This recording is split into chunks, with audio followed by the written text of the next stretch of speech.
in Israel to the present, the Haverford administration has consistently refused to act against severe anti-Semitic harassments on campus.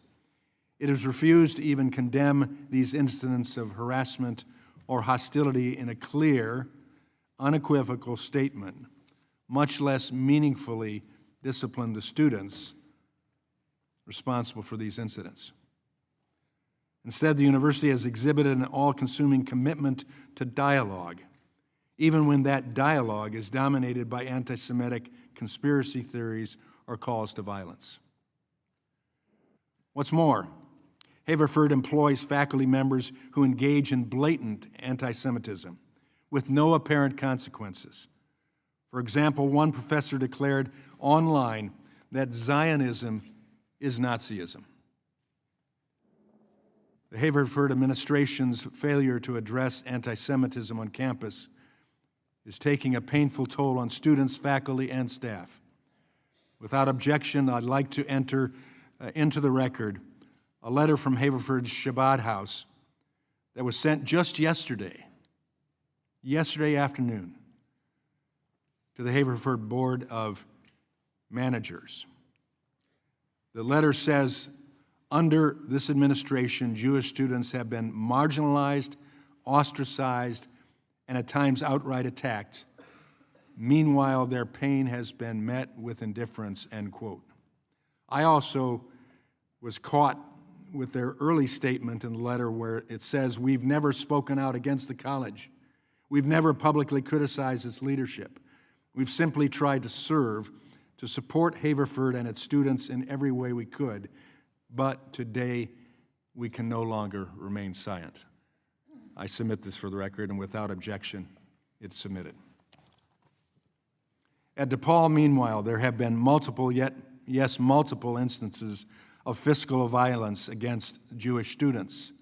Last May, the university permitted a multi-week encampment that was so disruptive and violent that the nearby elementary school had to cancel recess. After finally forcibly shutting down the encampment, DePaul still ended up giving in to agitators' demands.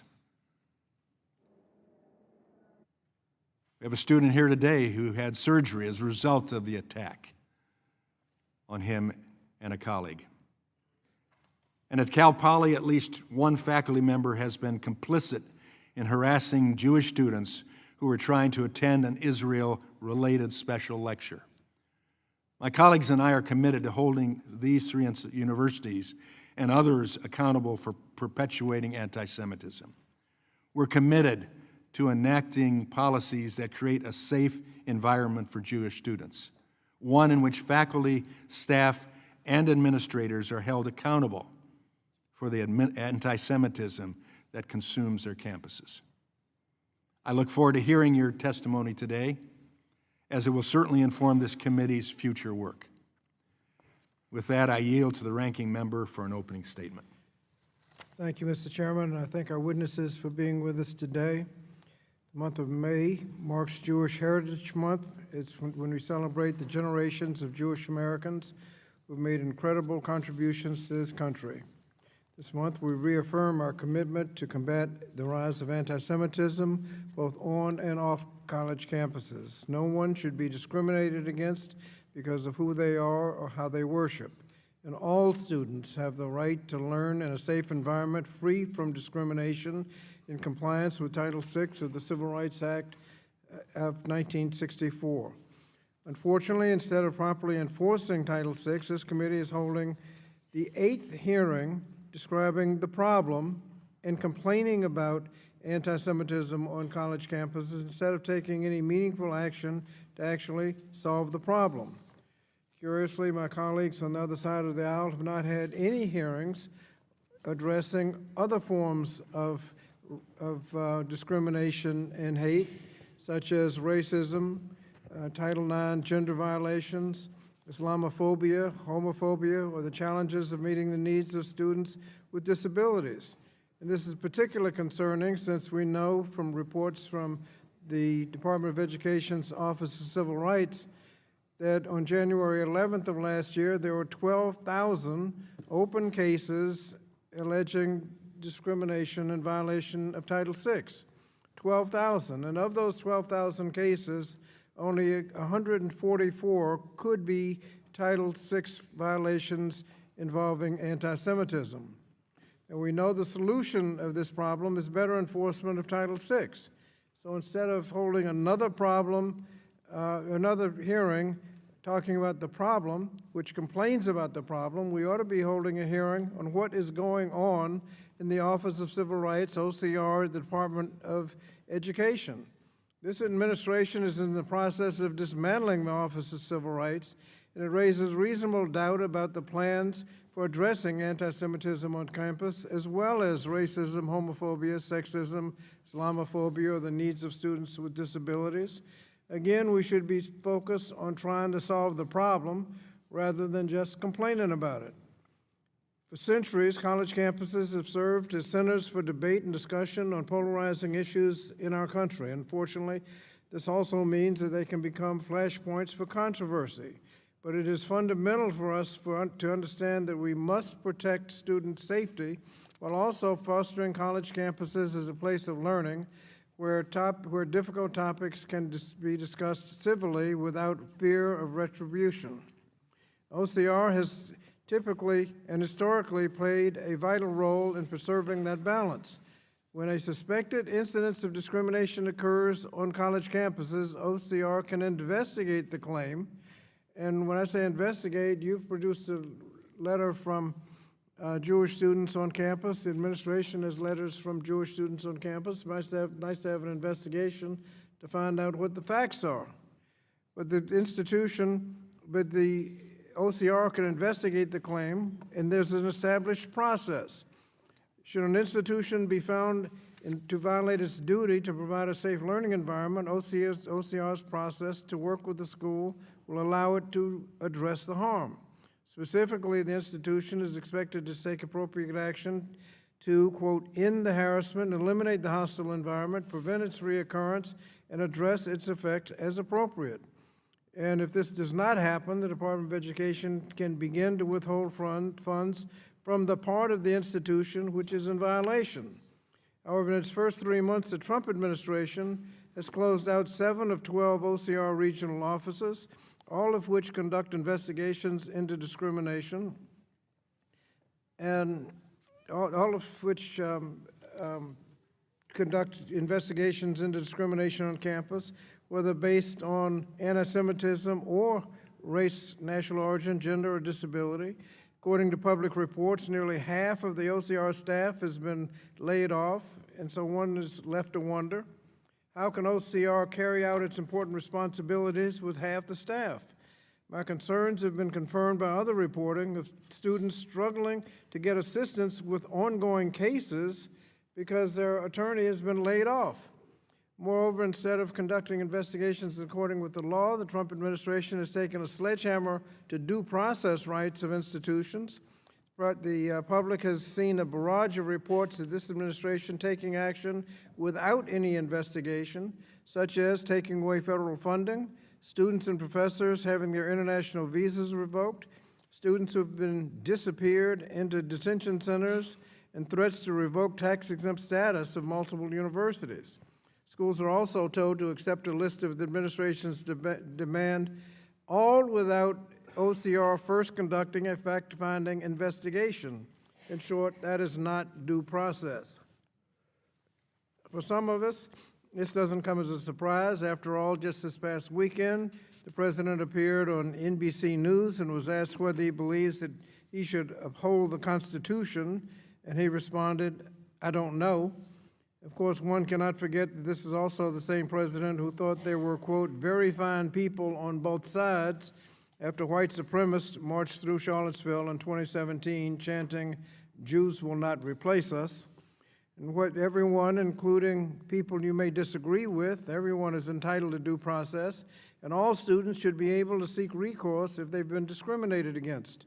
Similarly, institutions should be given a chance to address the harms on their campus without fear of political retribution. And perhaps we should be proactive and utilize agencies in federal government like the Community Relations Services at the Department of Justice, which can serve as a peacemaker when there are problems in communities. Of course, regrettably, the Community Relations Service is on the chopping block right now at the Department of Justice.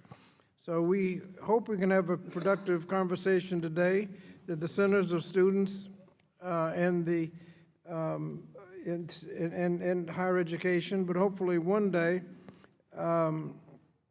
we will begin having a hearing on solutions rather than continuing to complain about the problem. Now, before I yield back, when I said 12,000, that's the case. That's the cases, total cases in the backlog, not the total number of cases. But the point, obviously, is that the number of anti-Semitism cases of all of the cases is a very small number, and if we're going to investigate Title VI violations, we ought to be investigating all of them, and we ought to be looking at what is going on at OCR, because that will be ultimately the solution to the problem. With that, Mr. Chairman, I yield back. I thank the gentleman. Pursuant to Committee Rule 8C, all members who wish to insert written statements into the record may do so by submitting them to the committee clerk electronically in Microsoft Word by 5 p.m. 14 days after this hearing. And without objection, the hearing record will remain open for 14 days to allow such statements and other extraneous material noted during the hearing to be submitted for the official hearing record. I'll now turn to the introduction of our four witnesses. Our first witness is Dr. Wendy Raymond, the president of Haverford College in Haverford, Pennsylvania. Welcome. Our second witness is Dr. Robert Manuel, the president of DePaul University in Chicago, Illinois. Welcome. Our third witness is Mr. David Cole, the George J. Mitchell Professor in Law and Public Policy at the Georgetown University Law Center in Washington, D.C. Mr. Cole was formerly the National Legal Director for the American Civil Liberties Union. Welcome. Our last witness is Dr. Jeffrey Armstrong, the president of California Polytechnic State University in San Luis Obispo, California. We thank the witnesses for being here today. Pursuant to the committee rules, I would ask that you each limit your oral presentation to a 3-minute summary of your written statement. The clock will count down from 3 minutes, as committee members have been many questions for you, and we would like to spend as much time as possible on questions. Pursuant to Committee Rule 8D, the committee practice, however, we will not cut off your testimony until you reach the 5-minute mark. I would also like to remind the witnesses to be aware of their responsibility to provide accurate information to the committee. I'll first recognize Dr. Raymond for your testimony. Chairman Walberg, Ranking Member Scott, committee members, thank you for the opportunity to testify today. Before I begin, I want to make it clear that Haverford condemns, in the strongest possible terms, anti-Semitism in all its forms. Haverford College is a liberal arts college outside Philadelphia, with about 1,500 undergraduate students. It's been a privilege to serve as president for the last 6 years. We are a secular institution established in 1833 by a group of Quakers. That Quaker history is one of the many qualities that make Haverford the distinctive place it is today. Small and close-knit, the college encourages and values open inquiry and free expression, core tenets of academic freedom. Education here is grounded in the Quaker assumption that intellectual and ethical growth are never complete. In the past few years, we have been tested like never before.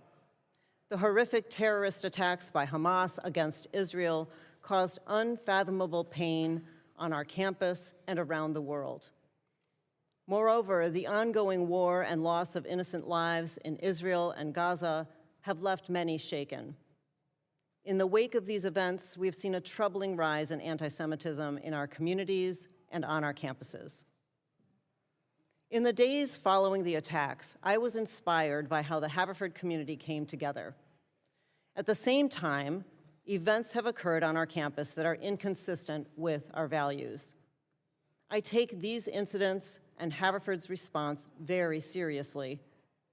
We have taken significant steps to address these issues and strengthen our policies. That includes updating our policies, strengthening campus safety programs, deepening engagement with the Jewish community, launching programs to combat anti-Semitism, and forming our ad hoc committee on free expression. I recognize that we haven't always succeeded in living up to our ideals. Many have wished that the college, or I as president, had responded differently to various actions. And we continue to make progress and invest in the quality of the campus experience for all Haverford students. In closing, I would like to address the Haverford community directly. You are the ones pushing us to be better. I hear you and acknowledge that we can do better, and I can do better. And to our Jewish students, some of you who are here today, I wish to make it unmistakably clear that you are valued members of our community and on our campus. I am sorry that my actions and my leadership let you down. I remain committed to addressing anti-Semitism and all issues that harm our community members. I am committed to getting this right. This is an unprecedented time in our college's history, and I continue to believe in the Haverford community.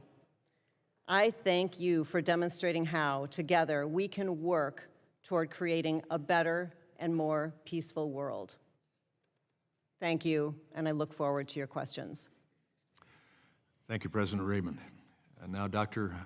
Manuel, we recognize you for your testimony. Thank you, Mr. Chairman. Chairman Walberg, Ranking Member Scott, and members of the committee, I want to thank you for this opportunity to discuss DePaul's efforts to combat anti-Semitism and keep our campus safe. For more than 125 years, DePaul's Catholic Vincentian mission has been grounded in the belief that every human being possesses inherent dignity and worth, a belief that compels us to stand firmly against anti-Semitism in all its forms. Since the terrorist attacks by Hamas on October 7th, we've taken strong steps to support our Jewish community members, prioritizing campus safety and student well-being. We've made mistakes along the way. As DePaul's leader, I want to acknowledge that openly. To our students, our parents, our faculty, our staff, our alumni, and our friends, I am deeply sorry. I know there are areas where we must and will do better. I also wish to speak directly to two of our students who were attacked last November. What happened to them was a hate crime. No one should ever be attacked because of who they are, and I am sorry for the pain that they're experiencing. For the past year and a half, we have taken concrete steps to ensure Jewish students and all students are safe on our campus. For example, we've just implemented a new ID verification and mask policy. We've introduced new limits on campus protests through our time, place, and manner restrictions, and we've enforced them. The operations for Students for Justice in Palestine are currently suspended from campus, and we banned a group, not a student group, behind enemy lines from our campus. We've hired a former ADL professional to assist in our Jewish engagement on campus. We've created a dedicated task force on anti-Semitism. We've supported the creation of the Jewish Faculty Staff Alliance, and now we're also launching a Jewish alumni group. We've also made substantial investments to increase security and safety across our urban Chicago campuses, and I've commissioned an external review of our security programs to improve campus safety. As an institution founded on Catholic principles, we believe this moment demands moral clarity. Anti-Semitism is not only a threat to Jewish students, faculty, and staff, it's a threat to the very fabric of our American society. I recognize that for many in our Jewish community, Israel is a core part of their identity. Those community members and every community member deserve to feel safe on campus without exception. We began this work over a year and a half ago. While there's more work to be done, the changes we have made are already fostering a culture of accountability on our campus. We recognize the vigilance on this topic and that it'll need to be a focal point of our work going forward. You have my commitment that we are focused on continuing to make real progress and take action. As a person of faith, I'm personally committed to confronting anti-Semitism wherever it appears, in our institutions, in our communities, and in ourselves. I want to thank you for the opportunity to be here today, and I look forward to the questions. Thank you, Dr. Emanuel. And now I recognize Mr. David Cole for your testimony. Thank you, Chairman Walberg and Ranking Member Scott. Press the button, turn the mic on there, please.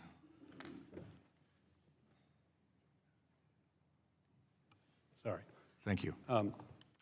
Thank you, Chairman Walberg, much better, and Ranking Member Scott for inviting me to testify today. I come not so much to comment on the specifics of what happened at Haverford, DePaul, or Cal Poly, but to provide a legal framework and a cautionary note. In my work with the ACLU and others, I have defended the speech rights of everyone from the National Rifle Association, which I represented successfully in the Supreme Court just last year, to fundamentalist Christians, to Palestinian students. I've also challenged discrimination on the basis of race, sex, and religion. I care deeply about both values, free speech and equality, and both are at stake here. I have 3 points. First, anti-Semitic speech, while lamentable, is constitutionally protected. Just like racist speech, sexist speech, and homophobic speech is. The Supreme Court protected the rights of the Nazi Party to march in Skokie, the home of Holocaust survivors. Sorry, I just turned my thing off. It protected the rights of the Westboro Baptist Church to hurl homophobic slurs at a military funeral. And it protected the rights of the Ku Klux Klan to burn crosses and engage in racist speech. As Chief Justice Roberts explained in the Westboro Baptist Church case, while such speech obviously causes deep harm, the greater danger is giving government officials the power to censor speech by labeling it anti-Semitic, racist, or sexist. Second, Title VI does not prohibit anti-Semitic speech. It prohibits only the discriminatory denial of equal access to education. An anti-Semitic slogan at a protest or online does not deny equal access to education any more than a sexist or a racist comment at a rally does. Anti-Semitic speech implicates Title VI in only 2 narrow circumstances. First, where it constitutes harassment targeted at an individual because of that individual's Jewish identity. Not because he supports Israel, but because of his Jewish identity specifically. And second, where the speech is not targeted, say at a rally, where it is so severe, pervasive, and objectively offensive that it denies equal access to an education. That's a very high standard. It's almost never been met in the case law. That means most anti-Semitic speech does not implicate Title VI at all. Therefore, a school committed to free speech should be tolerating it, not suppressing it, as this committee would ask. And Title VI governs only colleges, not students. So when a student harasses another student, that student hasn't violated Title VI, and the college hasn't violated Title VI because the student doesn't speak for the college. The college only violates Title VI if it is deliberately indifferent to the act. Deliberately indifferent. Again, a very high standard set forth by the Supreme Court in the Davis case and almost never met. That's basically you ignore what has happened rather than respond. Deliberate indifference is not responding to anti-Semitism in a way that this committee doesn't think is sufficient. And that leads me to my third and final point. The line between protected anti-Semitic speech and prohibited anti-Semitic discrimination is necessarily fact-intensive. It requires a careful assessment of what was said, to whom, and why it was said. As a result, it is not sufficient to make general accusations of anti-Semitism, as members of this committee have repeatedly done in all of the prior hearings and already today, any more than it is sufficient under Title IX to label an encounter between two students sexual harassment. You need to look at what happened, hear both sides of the encounter, and make a legal assessment, not a political harangue. And therefore, getting to the bottom of what happened here requires fair hearings where both sides are heard about specific incidents. And this committee room is not the place to do that. This committee has not held a single hearing looking into a specific incident and having the perpetrator and the complainant testify and trying to figure out what has happened. Instead, it is engaged in broad-based charges of anti-Semitism without any factual predicate.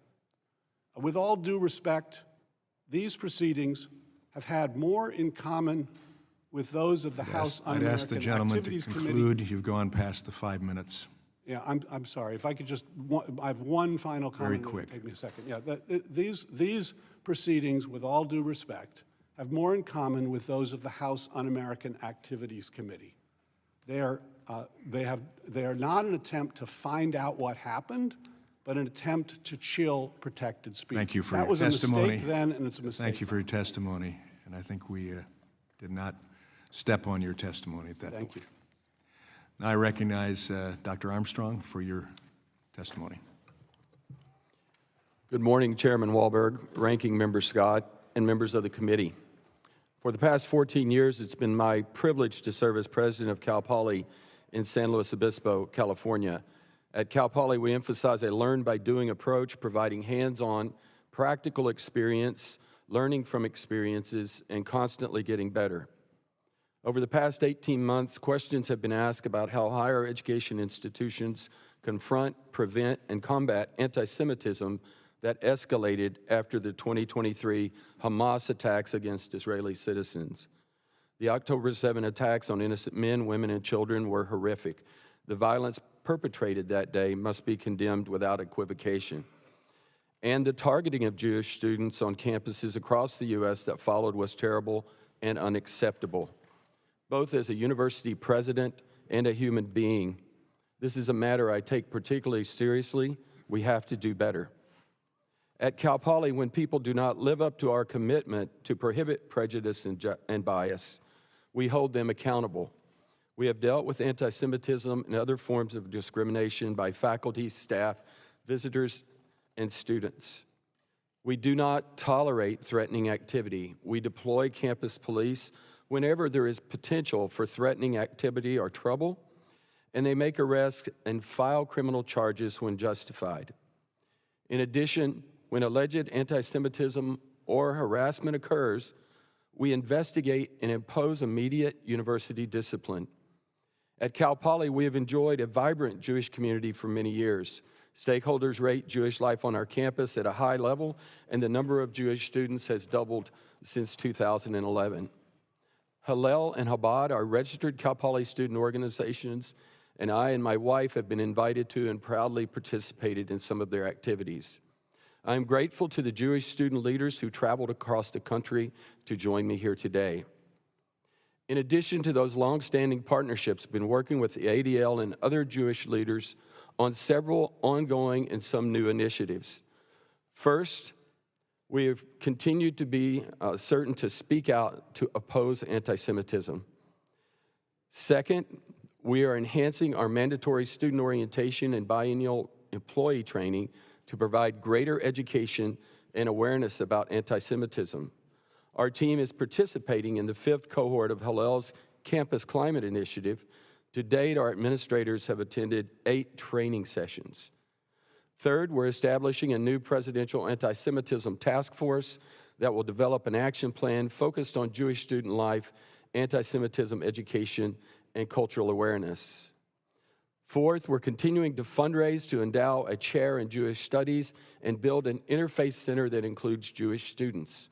Our efforts to support Jewish students and combat anti-Semitism have made progress. I want to emphasize that our goal is continuous improvement.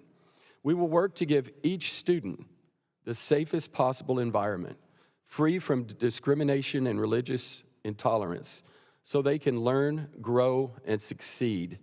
We call it being ready day one.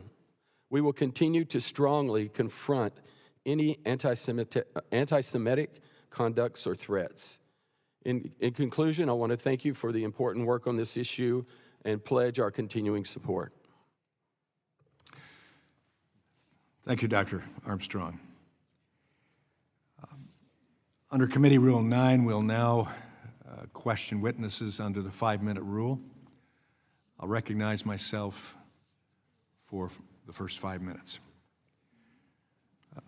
This question is for all 3 presidents. All of your schools have been hotbeds of Semitism at some point. Please tell me how many students at your schools have been suspended and how many have been expelled for anti-Semitic conduct since October 7th, 2023. President Raymond? We don't publicize those numbers, and we use suspension and expelling as normal parts of our disciplinary process. But you don't have numbers to give us, so we assume there have been none. We do not talk about those numbers publicly. Mr. Manuel? Thank you for the question. Post-October 7th, there were 8 student groups investigated. 2 were suspended and put on probation.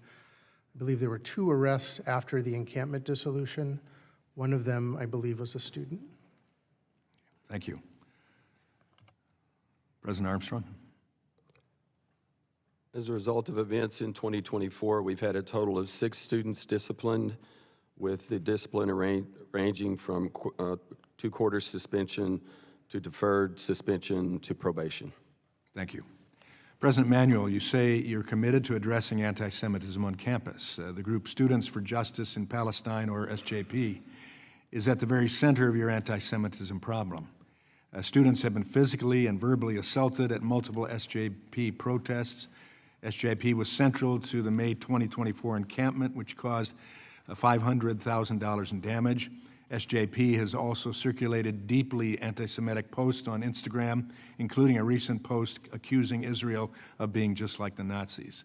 President Manuel, considering SJP's history of harassment and violence against Jewish students and its repeated refusal to abide by university policies, will you commit to finally permanently banning SJP from campus? Thank you for the question. SJP has been suspended. They are on probation, and this post that I think you're referring to happened on Thursday. They were immediately suspended in all their operations from campus pending a new hearing. The cumulative effect of their work will be considered in the results or the outcomes of that next hearing. I'd be happy to report back to you on their findings. I'd be glad to receive that. The cumulative effect seems like it's gone on, and I believe it'd be a point in time for banning. President Raymond, in March, the Haverford and Bryn Mawr group Faculty and Staff for Justice in Palestine, or FSJP, praised a Palestinian terrorist who led an attack in 1978 that killed 38 Israelis, including 13 children. FSJP claimed that the terrorist, and I quote, scarified herself for her country and fought for the freedom of many Palestinians. Does praising the murder of Jews violate any Haverford policies? Of course it does. Thank you. There is no place for that, Thank you. ever, anywhere. Another FSJP post applauded a member of the Popular Front for Liberation of Palestine, a U.S.-designated terrorist group, because she trained for military operations. Did Haverford professors in this group face any consequences whatsoever? I am not aware of that particular post, and anti-Semitism in any of its forms is not tolerated at Haverford College. Well, with these faculty, it seems to have been. I'm going to ask you a few questions about statements we've heard on Haverford's campus since the October 7th terrorist attack against Israel. And again, I will not display all that's in this book, but this reminds us that the attack was not from Israel. The attack was from Hamas. Brutal, unprovoked attack as well. Is the phrase, "long live the Intifada," protected speech on Haverford's campus? Yes or no? That is an anti-Semitic form of speech. Is the phrase, "from Gaza to Lebanon, Israel will soon be gone," protected speech on Haverford's campus? That is repugnant speech. I disavow it. It is anti-Semitic. And happening. Is the phrase, "resistance is not terrorism," protected speech on Haverford's campus? Any anti-Semitic speech I will not defend, and at Haverford we do protect speech. Do these statements call for the genocide of Jews? There is no tolerance for any such speech that would call for that. Well, we hope we see that soon to come. Hamas is gaining support and comfort from schools that allow this to go on, and these go beyond just simply words. They include faculty and students blocking the freedom of education and life itself for Jewish students. I yield back, and now I recognize Representative Bonamici, the gentlelady from Oregon, for her questioning. Thank you, Mr. Chairman. As I've said before in this committee, there has been an undeniable rise in anti-Semitism and hate speech across the country and around the globe. Anti-Semitism is a real problem that has existed for thousands of years and should be taken seriously by schools and universities and by elected officials. Jewish students deserve to feel safe and be safe on campus and everywhere. No one should be afraid of harassment or discrimination because of their faith. And I strongly condemn acts of violence and want to emphasize that people who break the law must be held accountable. But if instead of engaging with this topic genuinely and constructively, we have another performative hearing during which the majority will try to blame the left and what they consider liberal or elitist institutions and colleges for acts of anti-Semitism. It's another chapter in the majority's battle against higher education. And as we've discussed repeatedly, but is worth restating, when white supremacists marched in Charlottesville with burning tiki torches, chanting, "Jews will not replace us," President Trump said there were fine people on both sides, and I don't recall the Republican majority calling that out. General Kiley, who served as chief of staff in the first Trump administration, said that Donald Trump spoke favorably about Hitler, saying that Hitler had done some good things. Some Republican members of Congress have promoted conspiracy theories like Jewish space lasers that control weather and have accused, quote, Jewish globalist elites of pulling strings behind the scenes of government. Another, a member of this committee, quoted Hitler on the steps of the Capitol. Several members of President Trump's inner circle have public and prominent ties to white nationalist and white supremacist groups. There are more examples, but I've made the point. If this committee is going to tackle the rise in anti-Semitism, let's start there. Let's denounce and condemn all instances of anti-Semitism, including from colleagues and the administration. If we truly want to protect Jewish Americans, we need to speak out regardless of the source and not turn a blind eye when anti-Semitic attacks come from leaders of a political party. For those of us who do want to stop the rise of anti-Semitism on college campuses, I remind you that the federal government already has an entity in place to investigate and resolve anti-Semitic instances, the Office of Civil Rights, and it is housed, at least for now, in the Department of Education. But unfortunately, Secretary McMahon has fired almost half of OCR's staff and closed 7 of their 12 regional offices. President Trump's recent budget called for a 35% cut to the Office of Civil Rights. Will any of the Republicans on this committee stand against the dismantling of the Office of Civil Rights? I doubt it, because that would require a real commitment to combating anti-Semitism. And if you truly want to stand up for the Jewish people, condemn the white Christian nationalism seeping into policy in the White House. Speak up against the attempts to end the separation of religion and government. Show your support for freedom of religion. It is unconscionable to weaponize the real problems of the Jewish community for political gain, and I'm not going to engage in more back and forth in this hearing with people who call out anti-Semitism when it's part of their anti-higher education agenda, but not when it's coming from their side of the aisle. Mr. Chairman, I request unanimous consent to enter in a statement into the record from Northwestern University in which more than 100 Jewish faculty and staff members raise serious concerns about how Congress is addressing anti-Semitism. They say we come from different points on a political compass. We express our identities as Jews in myriad ways, but we are united by the conviction that our Jewishness must not be used as a cudgel to silence the vigorous exchange of ideas that lie at the heart of university life. And I also request unanimous consent to insert into the record a statement from the Jewish Council on Public Affairs and a broad coalition of Jewish groups in which they emphasize that they, quote, firmly reject the false choice between confronting anti-Semitism and upholding democracy. Our safety as Jews has always been tied to the rule of law, to the safety of others, to the strength of civil society, and to the protection of rights and liberty for all. It continues, it is both possible and necessary to fight anti-Semitism on campus, in our communities, and across the country without abandoning the democratic values that have allowed Jews and so many other vulnerable minorities to thrive. Mr. Chairman, as a mother who raised her children in a Jewish home— Without objection, they will be received. Thank you, Mr. Chairman. As a mother who raised her children in a Jewish home and as an active member of my synagogue for more than 25 years, I can no longer pretend that this is a good faith effort to root out anti-Semitism, especially when the Trump administration and the majority party are regularly undermining Jewish values, including justice, loving kindness, free speech, freedom of religion, and the Jewish responsibility of tikkun olam, to repair the world. I yield back. I thank the gentlelady. I now recognize the gentleman from South Carolina, Representative Wilson. Thank you very much, Chairman Tim Walberg, and I appreciate your leadership for promoting real academic freedom with real diversity of ideology, with equality, and with real political inclusion. With that in mind, all Americans in good faith want college education to be uplifting for students and to achieve the American dream. But unfortunately, the barbaric mass murder of October 7th by Iranian puppets of Hamas invading Israel has shockingly revealed that many college campuses are anti-Semitic in defending the maniacal Hamas agenda. The world should know the Hamas Covenant of August 18, 1988 declares in the midst of insane provisions, Article 7, quote, "The day of judgment will come when all and not come and about until Muslims fight the Jews, killing the Jews, when the Jew will hide behind stones and trees.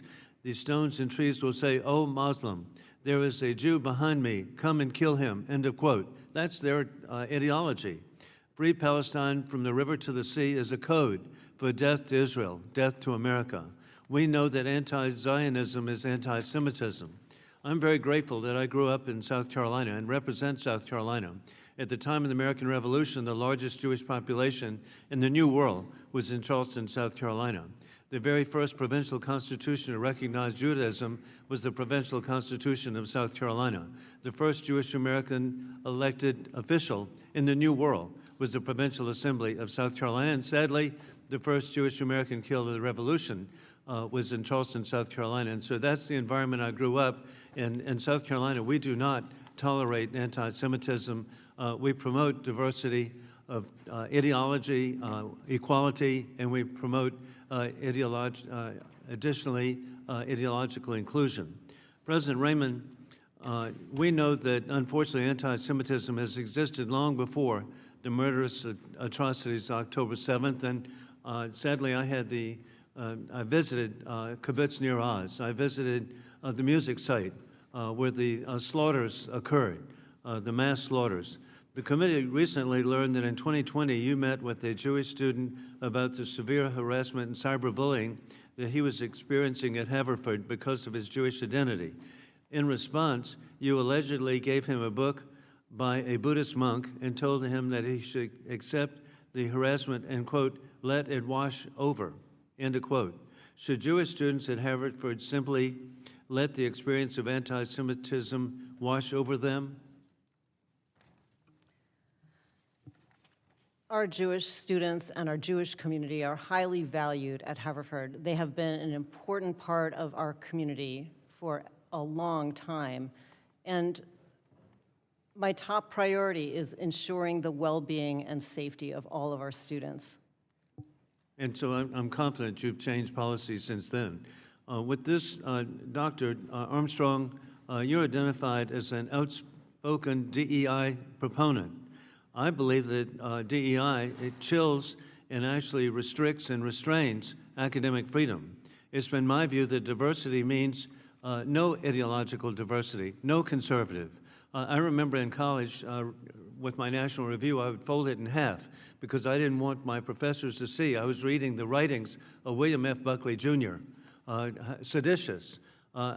With the equity, what that means is that all are the same, regardless of what's the achievement level, and it denies equality of opportunity. And inclusion, again, is so political. That means no Republicans. I remember that I had, in my undergraduate and law school, one Republican professor, Professor J.D. Futch III of Baltimore. And I knew where the others were coming from. And so what is your interpretation of DEI? Because as it's being experienced, it's chilling, as Mr. Cole said. What's your experience? Well, thank you for your question. I go back to Cal Poly since I've been there. We've focused on student success and all student success. So we've Does that mean equity for everybody? They all get the same grade? Oh, no, sir. Cal Poly's a very competitive university. It should be. And we have been admitting students under Prop 209 has been in existence for more than 25 years in California. So we've been operating under an affirmative action ban during that time.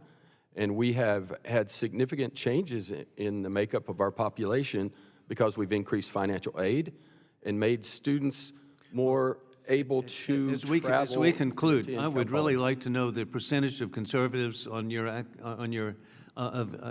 professors, the percentage of Republicans, because I'm sadly concerned there are none or very few. Thank you. I yield back. I thank the gentleman. I recognize the gentleman from California, Representative Takano. Thank you, Mr. Chairman. First of all, I want to associate myself with the remarks of my colleague, Suzanne Bonamici. I know of no member who exemplifies more the principle of Tikkun Olam than her, to repair the world. And I saw some rolling of the eyes, which is, of course, people are entitled to their opinions, and we in our country have different viewpoints. And we must seek not only tolerance, but encouragement of a difference of a point of view. I, too, condemn anti-Semitism unequivocally. I condemn Islamophobia unequivocally. I condemn all discrimination based on religion. And universities must set that principle. But, you know, we have a system, we have in place legal mechanisms to hold the universities accountable who receive federal money, to hold them accountable for discrimination that occurs on the basis of religion. Mr. Cole, if a student or faculty member feels that their Title VI civil rights, you know, their ability to not be discriminated based on their religion, that those Title VI rights have been violated, what federal agency is tasked with the investigation of their claim and enforcement of civil rights law? The Office of Civil Rights of the Department of Education. So the Department of Education's Office of Civil Rights, which prior to the Trump administration was the largest federal agency tasked with the enforcement of civil rights in the country, and that would include Title VI rights which involve religious discrimination. That's right. How many OCR field offices have been closed under the Trump administration? My understanding is 7 of the 12, so more than half have been closed. 7 of the 12. In the remaining offices, we hear anecdotally that some attorneys are being tasked with up to 300 cases per staffer. How long typically does one case take to get resolved? it can take a very long time to get resolved. And if you cut the staff in half, it's going to take twice as long. And why does it take so long? You mentioned earlier in testimony. It takes so long for a couple of reasons. One is you actually have to look at the facts, not make broad allegations as this committee seems to do, but rather look at the actual facts of what happened, assess both sides of the story, not just one, then make a determination as to whether it is actually discrimination. Then if it actually constitutes discrimination, then you go to the university and you say, how did you respond? And if the university responded by holding a hearing and making an assessment, that no violation has occurred. Only if the university was deliberately indifferent, ignored the violation, and an established violation, is it responsible. So you have to actually have a fair hearing. You have to look at the facts. You have to hear both sides, not simply come into a committee room and make broad allegations without any assessment of what the actual facts are. Thank you, Mr. Cole. I note here that we have universities that are near San Francisco, Chicago, and Philadelphia. All three of those offices of OCR, Office of Civil Rights for the Department of Education, those field offices have been closed. So what would happen to a student who had a claim of religious discrimination in any one of these three universities? What is their recourse now? I don't think they have much recourse. So the concern over this committee about anti-Semitism, in reality, seems to be very hollow and empty, because they're not concerned about how you actually investigate and adjudicate a claim of religious discrimination. Am I correct? Right. They should be calling Secretary of Education McMahon before the committee and asking her why she has decimated the very office that is supposed to be enforcing anti-discrimination law.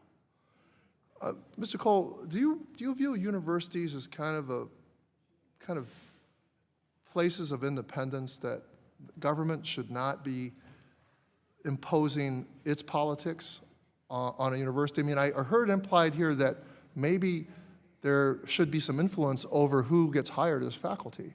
Yeah, and not only do I believe that, but the Supreme Court believes that. It has said that academic freedom is a special concern of the First Amendment, and what academic freedom means is that government officials, including members of Congress, don't have the power to decide that a particular university has too many liberal professors or too many conservative professors. That is for the university to decide. It does not empower members of this committee to complain about DEI programs that they don't like. That is for the university to decide under academic freedom, under the core principle of the First Amendment, that universities make these decisions, not politicians. I yield back. Thank you. I thank the gentleman. I now recognize the gentlelady from New York. Thank you, Mr. Representative Chairman. Stefanik. Thank you. A question for each of you. Is calling for the genocide of Jews protected speech on your campus, starting with Haverford? No, of course not. And what disciplinary action has been taken or would be taken if someone made that call? Representative, there have been no such calls, and we would use all of our disciplinary actions to follow through on any such call. I would never expect that to happen at Haverford, and if it would, we would deal with that swiftly. Well, let me ask you a specific question then. There was a student group on Haverford's campus who called for the complete dismantling of the apartheid settler colonial state of Israel by all means necessary. What does by all means necessary mean to you? Invoking that kind of terminology is repugnant because of what it can mean, and I will not So does that depend on the context? I will not defend that statement. So what disciplinary action was taken against that group or those individuals who made that call? Any disciplinary action? Was there any disciplinary action taken against that group or those individuals? Those kinds of statements are I'm not asking you if they're very repugnant. challenging. I'm asking about the disciplinary action. You were the one university president who failed to lay out if any disciplinary action has been taken, if any suspensions or expulsions. So I am asking you, was there any disciplinary action taken? Disciplinary action can include expulsion and... I'm not asking what it can include. I'm asking, was it taken? I will not be talking about individual cases here, and I'm saying that that is... So have there been any absolutely- disciplinary actions taken by Haverford related to anti-Semitism? Any? Disciplinary actions are absolutely in our work Have they been taken? against anti-Semitism. Have they been taken by Haverford? Yes, there have been some. I want to ask you another example. There was a professor of mathematics and statistics who posted after the October 7th Hamas terrorist attacks, quote, "We should never have to apologize for celebrating these scenes of an imprisoned people breaking free from their chains. This was a historic moment to be recorded in their history books." Jewish students have reported that you said this post could be, quote, "perceived in many ways."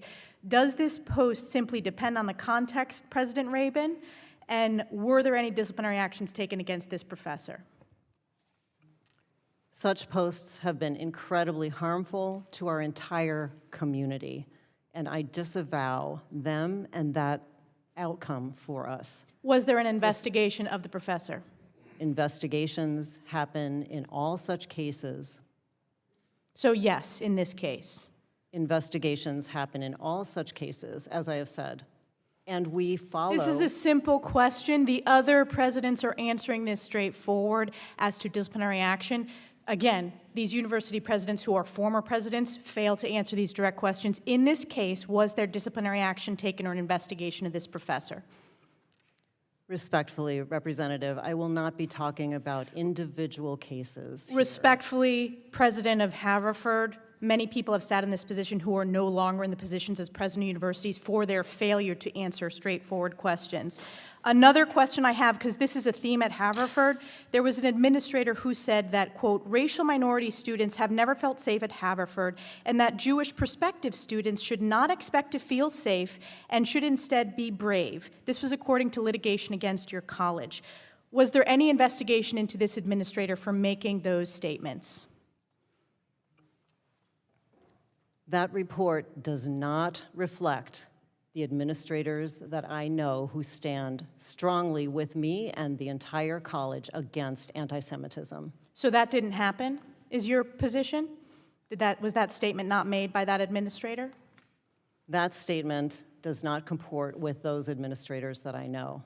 I'm not asking if it comports with the administrators that you know. I'm saying, is it your testimony that that statement did not happen, even though it's coming out in litigation? So are you saying it did not happen?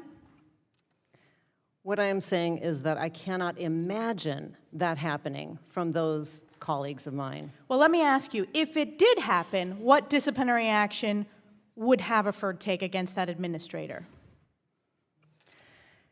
At Haverford, we do not tolerate discrimination or harassment or bias. And what does that mean, not tolerate? Does that mean suspension, firing of that individual? What does that mean? It means following all of our policies, which begin with investigation and then can lead to any of the aspects that you listed. For the American people watching, you still don't get it. Haverford still doesn't get it. It's a very different testimony than the other presidents who are here today who are coming with specifics. So again, this is completely unacceptable, and it's why this committee has stepped in, because higher education has failed to address the scourge of anti-Semitism, putting Jewish students at risk at Haverford and other campuses across the country. I yield back. I thank the gentlelady. I recognize now the gentlelady from North Carolina. Thank you, Mr. Representative Adams. Chairman. I mean, as a former college professor, I really hate to see that we're threatening our leadership of these schools. But thank you, Mr. Chair. We're here today to discuss something that should never be up for debate. Every student, regardless of background, deserves to feel safe and welcome and protected on campuses, on all campuses. And that includes Jewish students, that includes Muslim students, that includes every student. Anti-Semitism is real, it's rising, and it has no place in our schools, our communities, or in our country, and I want to be real clear about that. But this week, my office and I met with a group of Jewish students from Columbia, students who came to Washington not to cause controversy, but to be heard. And they told me what they're living through. Jewish students denied housing after participating in a protest, religious observances disrupted, students locked out of dining halls during kosher Passover, or unable to gather for Shabbat. Others disciplined for simply wearing shirts that say ICE off campus. And perhaps most troubling, students forced into anti-Semitism training led by someone who really wasn't even Jewish. I share these stories not to spark outrage, but because they're real.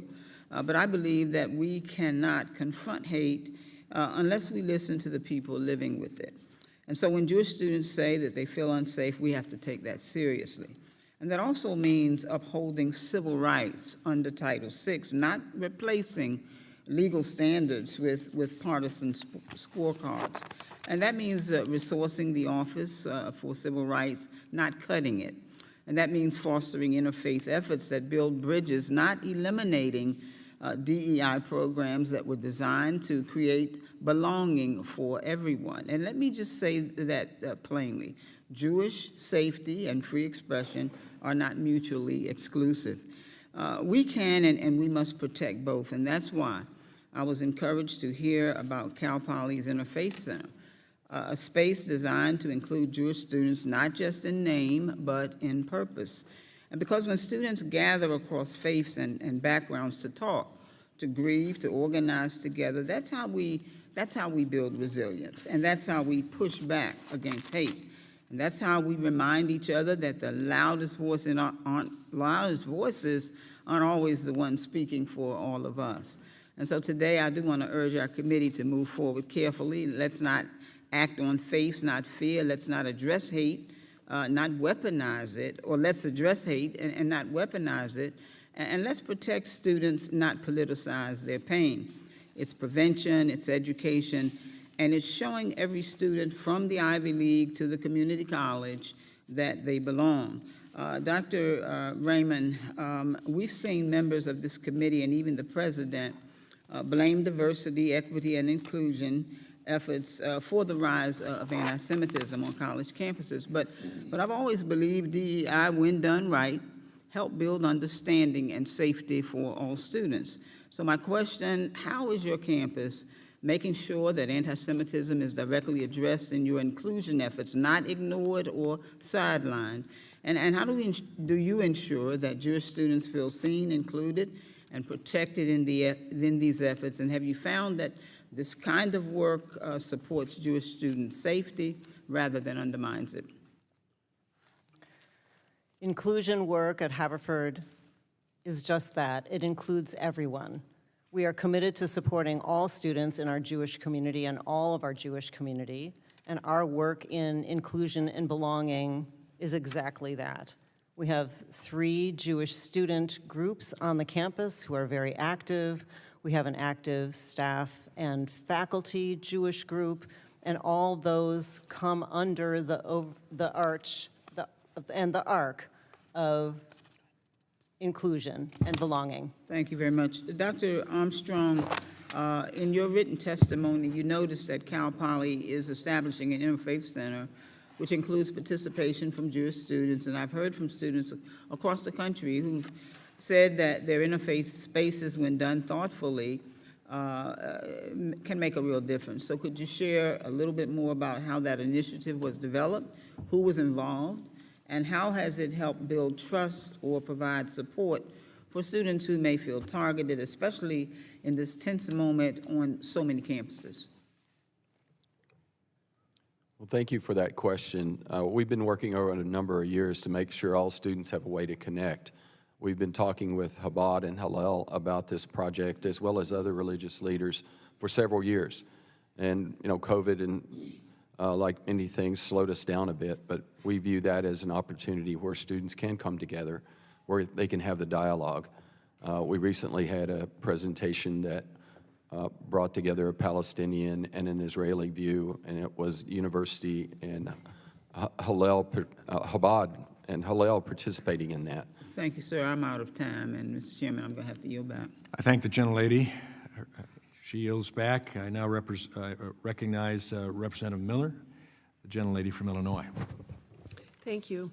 President Manuel, Of the three schools represented here today, DePaul had the worst encampment. From the days the tents went up, the encampment on DePaul's campus was a hotbed of anti-Semitism. Signs featuring terrible anti-Semitic slogans and images glorifying terrorism were displayed in the encampment. We saw images of a flag depicting the spokesman of the terrorist group, Hamas.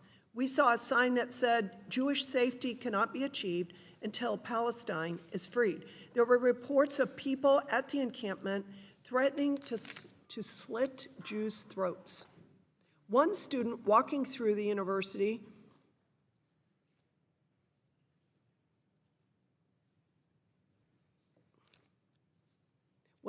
there were 1,000 complaints from students in the community. The encampment remained in place for 17 days. President Manuel, how many students were suspended for their conduct at the encampment? Thank you for the question. The security and safety of our students is the top priority in that moment. The moment we realized that safety was being jeopardized, we moved with Chicago Police Department to abandon the encampment. Please know that our public safety officers are not sworn officers, and we need to work with CPD to make that happen. In review of the encampment, there were 8 student groups that were brought in for investigation. 2 of them were immediately suspended and put on probation, which means they can't access university resources, including financial resources. There were 2 people that were arrested. I believe one of them was a student in the aftermath of that. But what happened in the aftermath of that is we realized our inadequacies in that moment, and we're able to put together a culture of accountability that includes new masking and ID policies, new time, place, and manner policies. And since that moment, we've been able to repel 4 such efforts for outside entities to come and take over campus properties.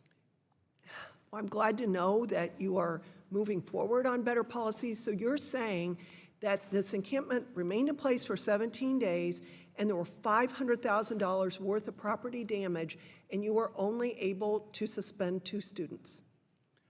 I'm saying that the lessons we learned from that moment have activated it. 2 students were arrested. I mean, not arrested, suspended. 2 student groups were suspended. 2 people were arrested. I believe one was a student. For $500,000 worth of damage in 17 days. You got 2. Woo. Okay, the DePaul Student Conduct Code also states dismissal is a permanent separation from the university. How many students were dismissed from DePaul as a result of the encampment? Our codes have been updated as a result of what we've learned from the encampment. From that encampment, I don't believe any students were permanently dismissed or expelled, but the new accountability code we have has prevented these actions from happening. So before you have your new accountability code, you didn't have anything in place where a student could be dismissed for violent speech and for causing $500,000 worth of damage? Anybody who caused violence or damaged property could go through that process. Regarding the encampment, that's where we learned that we need to do better at applying ourselves to those policies, and that's where the policy engagements came in place. That's where the changes. There were 1,000 complaints, 16 instances of intimidation, 4 credible threats of violence, 77 reports of individual safety concerns, 4 allegations of battery, 13 harassment allegations, and at least 1 death threat. And you allowed this encampment to continue for 17 days, and 2 people were suspended. None were dismissed. Again, President Manuel, during the encampment, 1 Jewish student told our committee last month that when she reached her dorm lobby, 2 students shouted at her, "We don't F with Zionists," even though she was not wearing anything to publicly indicate a Jewish or Israeli identity. She did not know either of them, but the incident made her think that they knew who she was. Were these individuals disciplined? Every individual that was reported that came through our system was investigated and results happened. I agree with you, Representative, that So we were they were not at our disciplined, best. suspended, or dismissed? I gave you the results of who was suspended and arrested. I don't know of all the incidents that were there. I will tell you that the numbers that you mentioned were on a website that I released so that I could educate the community about the dangers of that encampment. That's when we learned we had to do better and we had to create a culture of accountability. So much of the information I read earlier regarding hundreds of complaints Gentlelady's time and has violent expired. anti-Semitic signage had been posted online. However, the university has taken that website down. Gentlelady's time has expired. Thank you. Need to move on. Now I recognize the gentlewoman from Georgia, Ms. McBath. Thank you, Mr. Chair. Thank you, Mr. Chair, and also Ranking Member Scott. And thank you to our witnesses for taking the time to be with us here today. I also want to thank the students, any students that are with us, any students that are watching this morning. And I do say that I'm very, very sorry to those who are victims of hate crimes. My son Jordan was unfortunately killed in a racially motivated shooting. So I know what it's like for your family to be attacked solely because of who you are or how you were born. Anti-Semitism remains a growing threat on college campuses today, but the actions taken by President Trump and House Republicans seem to be motivated more by going viral on social media than rooting out anti-Semitism and other forms of hatred on campus and in our society. The actions taken and supported by the majority will not improve this situation. They will only foster distrust between ethnic and religious groups on and both off campus. Instead of taking real steps to address anti-Semitism, the majority has chosen to cut the funding and fire the federal employees that are tasked with responding to these incidents on our school grounds. They have paused and threatened funding meant to protect synagogues and other Jewish community centers from shootings and other threats through the nonprofit security and targeting violence and terrorism prevention grant programs. They have pardoned and defended the actions of violent felons and rabid anti-Semites, criminals that were directly involved in attacking police and killing an officer here on Capitol Hill, January 6th. When white supremacists marched through the University of Virginia wielding torches with the purpose of publicly intimidating Jews and other minorities, the president said that they were very fine people on both sides. They are not the actions of a party or a president who is engaging in good faith to address this very real crisis and problem. Any attempt to explain away one of the oldest forms of ethnic and religious hatred solely for political gain is truly a disservice to the American people. It cheapens and it undermines the centuries of sacrifice and interfaith struggle to build bridges and take the difficult but very necessary steps that will bring peace and allow people to practice their faiths free from intolerance. Fighting anti-Semitism should not be used as a political tool. The work is simply too important, and the stakes are simply too high. Today, my state is home to the largest Jewish population in the Deep South. Georgia has become a beacon of prosperity for Jewish families, hoping to live together in peace, free from judgment regarding their faith. But it has not always been this way. I live just a few miles from the site of one of the most heinous and violent acts of anti-Semitism in the history of this country, the lynching of Leo Frank. I have been to the halls of names at Yad Vashem in Jerusalem a number of times. It takes commitment from every single one of us to ensure that the atrocities of the past never repeat themselves. I ask the American people and all those who care, truly care about religious freedom in this country, all those who want this country to live up to the promise that all of us, every single one of us, is created equal, to compare what they hear from my Republican colleagues today to the actions that they take when the cameras aren't rolling. And I yield back. I thank the gentlelady, and I thank the gentlelady for her experience that informs her as well. Now I recognize a gentlewoman from Michigan, Ms. Mclain. Thank you, Mr. Chairman. And I happen to agree with my colleague. Actions speak louder than words, and we need action.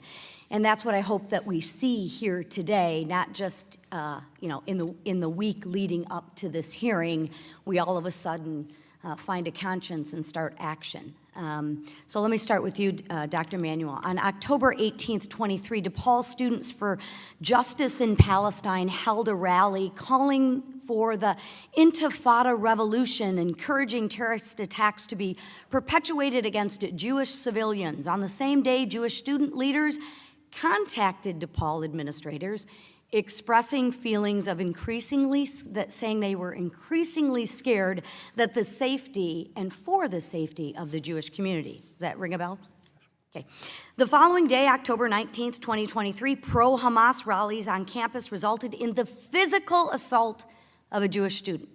Sound familiar? 6 months later, on April 29th, 24, a pro-Palestinian and pro-Hamas mob occupied DePaul's Lincoln Park campus. So there was an encampment on April 29th, correct? Correct. Did you remove it or disable it on that day? No, we did not. Okay. Why? Representative, we learned an awful lot from... I'm not asking what you learned. I'm asking why you made the decision, because I'm going to refer you to your policy that you have in place. Why didn't you follow your policy? Our immediate instinct was to work with our students. The reference... How'd that go? Not very well. You want to ask Michael how that went? Yeah, it did not go very well. Thank you. And I apologize for that. Your apologies are a little hollow. On May 10th, you issued a statement. So the encampment's still there, April 29th. It's now May 10th. On May 10th, you issued a statement titled Quad Safety Concerns. So you knew there was a safety issue, hence issuing the statement. Here was the statement. You urged all members of the DePaul community to avoid the quad. Well, that's great. Again, hey, let's make sure that we attack the law-abiding citizens, but not deal with the problem of the encampment. So you knew yourself there was a problem, but decided not to remove it. Why? So that at that moment, we realized that the security and safety of everybody was in jeopardy. That is the moment that we decided to work with CPD. And it took you 6 days? Our public safety officer. I mean, no, it took you 6 days because you knew it was dangerous. You didn't remove it on the 10th. You didn't remove it until 6 days later. So it took you 6 days to coordinate an effort to remove an encampment? It took us the moment we realized we went to CPD and asked for Which their was help. when? When did you realize you had a problem? We started working with CPD from the first day so that they were aware of those situations. Okay, so 3 weeks. It took you 3 weeks? It took us from the time you mentioned until the 16th or 17th to coordinate with CPD to get You think that's acceptable? I do not. And Okay, what we wonderful, learned- wonderful, wonderful. So I don't think the issue is more policies. I think the issue is action. So the people that are in charge, would you say that that is an acceptable amount of time for action? I would agree with you that we need to do better. Great. So would you agree with me also that almost 3 weeks from the 29th to the 16th is not an acceptable time for security to take action to disassemble an encampment? Would you agree with me on that? I would. And Thank you very much. So who has been fired or who has been replaced? Because that doesn't seem real tough to me. Anybody? What we have learned, Anybody been replaced? there has been turnover. It's not I'm not because of asking this. turnover.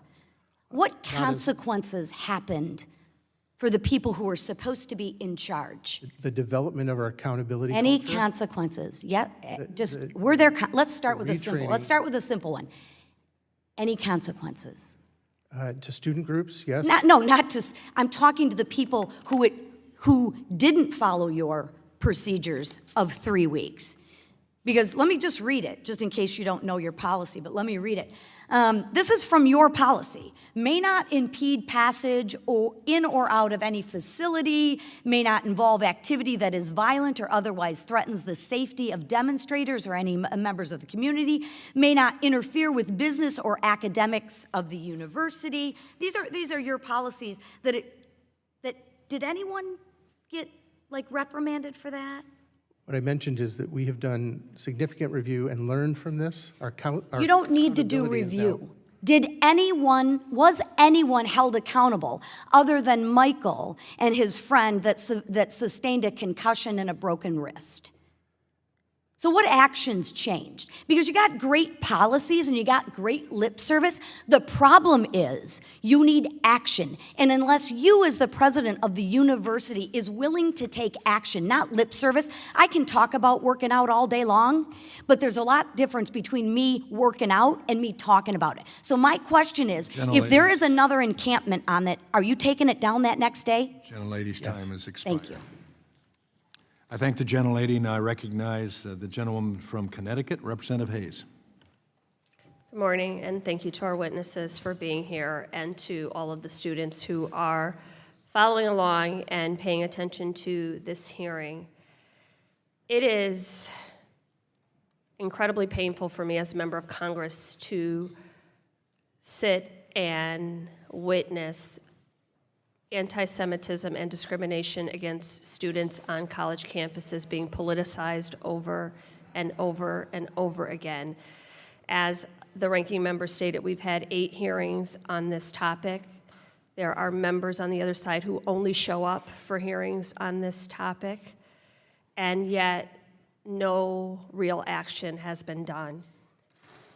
When we talk about actions that are taken, I heard members talking about property damage. There was over $2 billion in property damage and expenses to taxpayers as a result of the January 6th insurrection.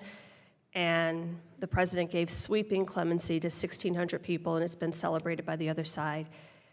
The Confederate flag was flown inside of the United States Capitol for the first time in our history, and the people who did that are being celebrated. So we have to take a stand against discrimination in all forms on this committee, and all students on all campuses should feel free from discrimination and protected and have their right to learn in an environment.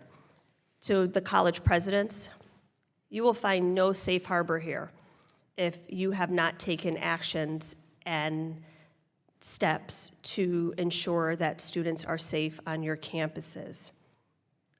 All students. Hostility and prejudice against Jewish students is wrong, and similarly, other students who are not feeling safe on campuses is also wrong, and this committee has done nothing. Actually, some of the actions taken by this committee have targeted some of those students and literally made them unsafe on campus. So we need to all agree that discrimination is intolerable on college campuses, and you have a duty and a responsibility to ensure that the civil rights of students are protected. I have a bunch of questions, but because I want to know about actions, but just please yes or no. I'm going to just go down. Dr. Raymond, are you prioritizing the physical safety of students on your campus today? Yes, safety is top priority. Dr. Manuel, do you believe that teaching the history of discrimination, even when it's painful, is incredibly important for our institutions of higher education? Yes. Dr. Cole, have you clarified and publicized the rules surrounding campus protests for all students to see? I'm not speaking here on behalf of Georgetown, but we have a clear policy at Georgetown. Is it publicized? Absolutely, it's on our website. I was the chair of the working group on free speech and campus culture.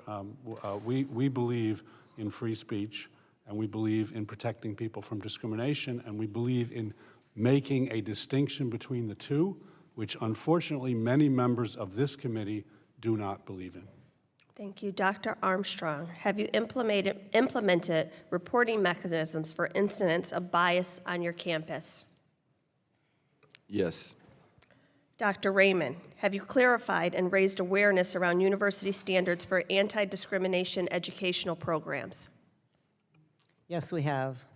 Dr. Manuel, do you believe that it is important that students see themselves reflected in the faculty at your university? I do, ideologically and every other category as well, yes. Dr. Cole, not on behalf of your university, but are students allowed to connect and engage with members in faith-based groups on campus so that they can express their ideas and ideologies in a protected way? On every campus that I'm aware of, yes. Thank you. Dr. Armstrong, have you convened a task force to combat anti-discrimination on campus? Yes.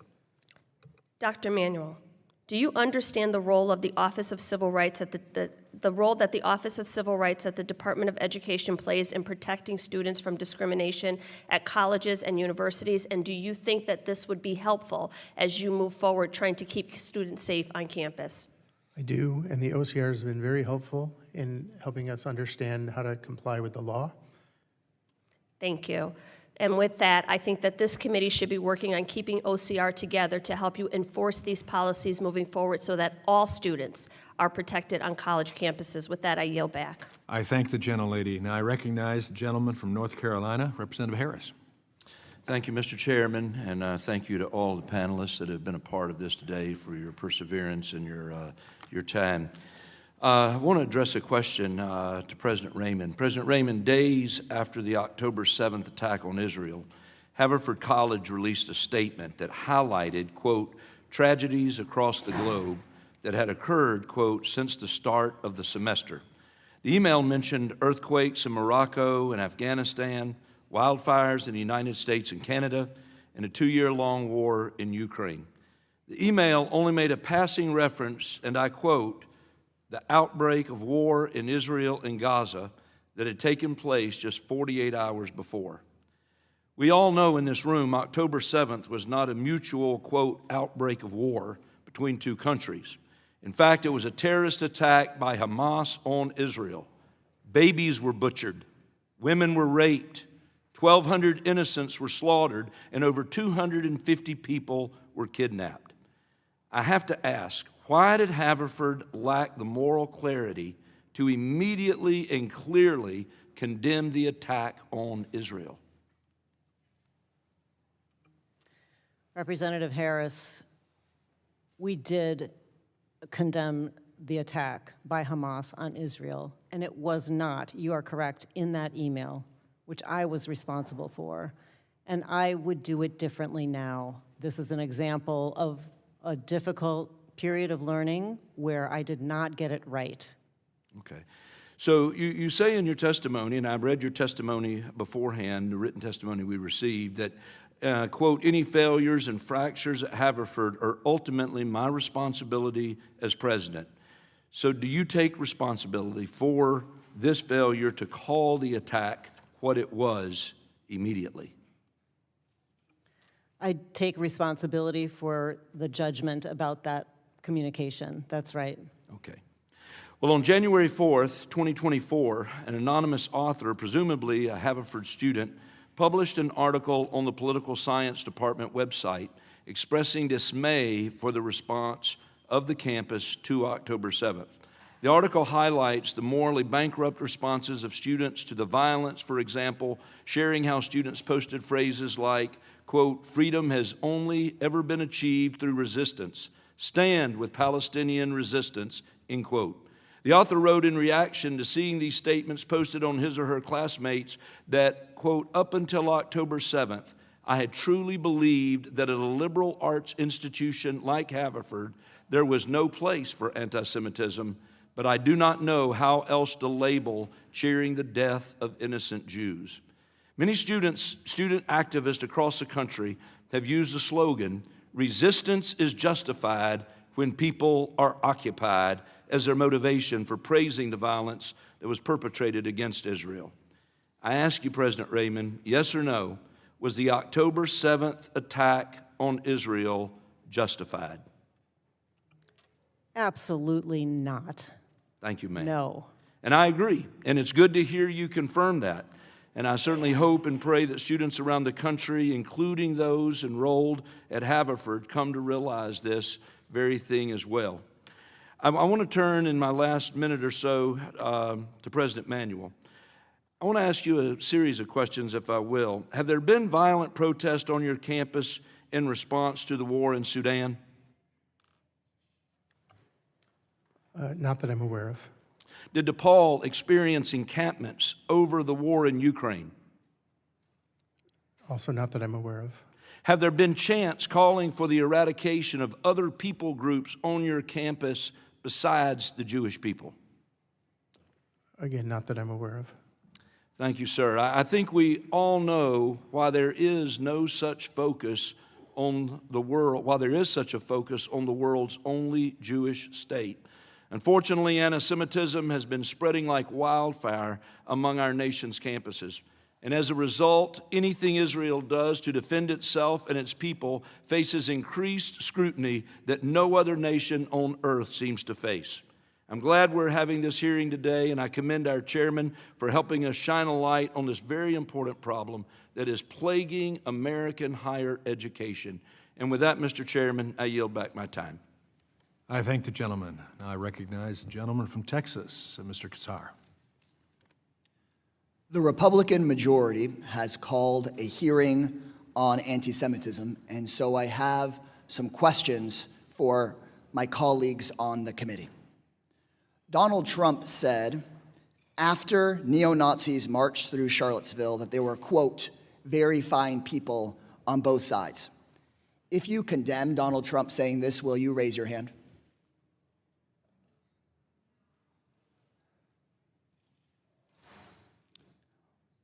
Or if Kay, the head of Health and Human Services, spread an anti-Semitic conspiracy theory that COVID was engineered to target white and black people, but spare Jewish people. If you condemn the head of the U.S. Health and Human Services for spreading this anti-Semitic conspiracy theory, will you please raise your hand? Nobody. I'd suggest the hearing is to question the witnesses that are here who have spent time and energy to come here. I have a question for you, Mr. Chairman. So I think the questioning is Mr. Chairman, will you condemn? I am not on the witness stand. Mr. Chairman, this is my time, and I'm happy to ask you then. Would you condemn Donald Trump for pardoning a January 6th rioter who praised Hitler and encouraged more killing of Jewish people? Mr. Chairman, since you just used some of my time, you can use more of it. Will you condemn Trump for pardoning an anti-Semitic rioter? I'm seeing 4 witnesses waiting for your question. I'm asking you a question, Mr. Chairman. Your microphone works. Do you condemn this? I will yield time to the witnesses to answer questions that are pertinent. So clearly, Mr. Chairman, not a single Republican today has been willing to condemn any of this anti-Semitism.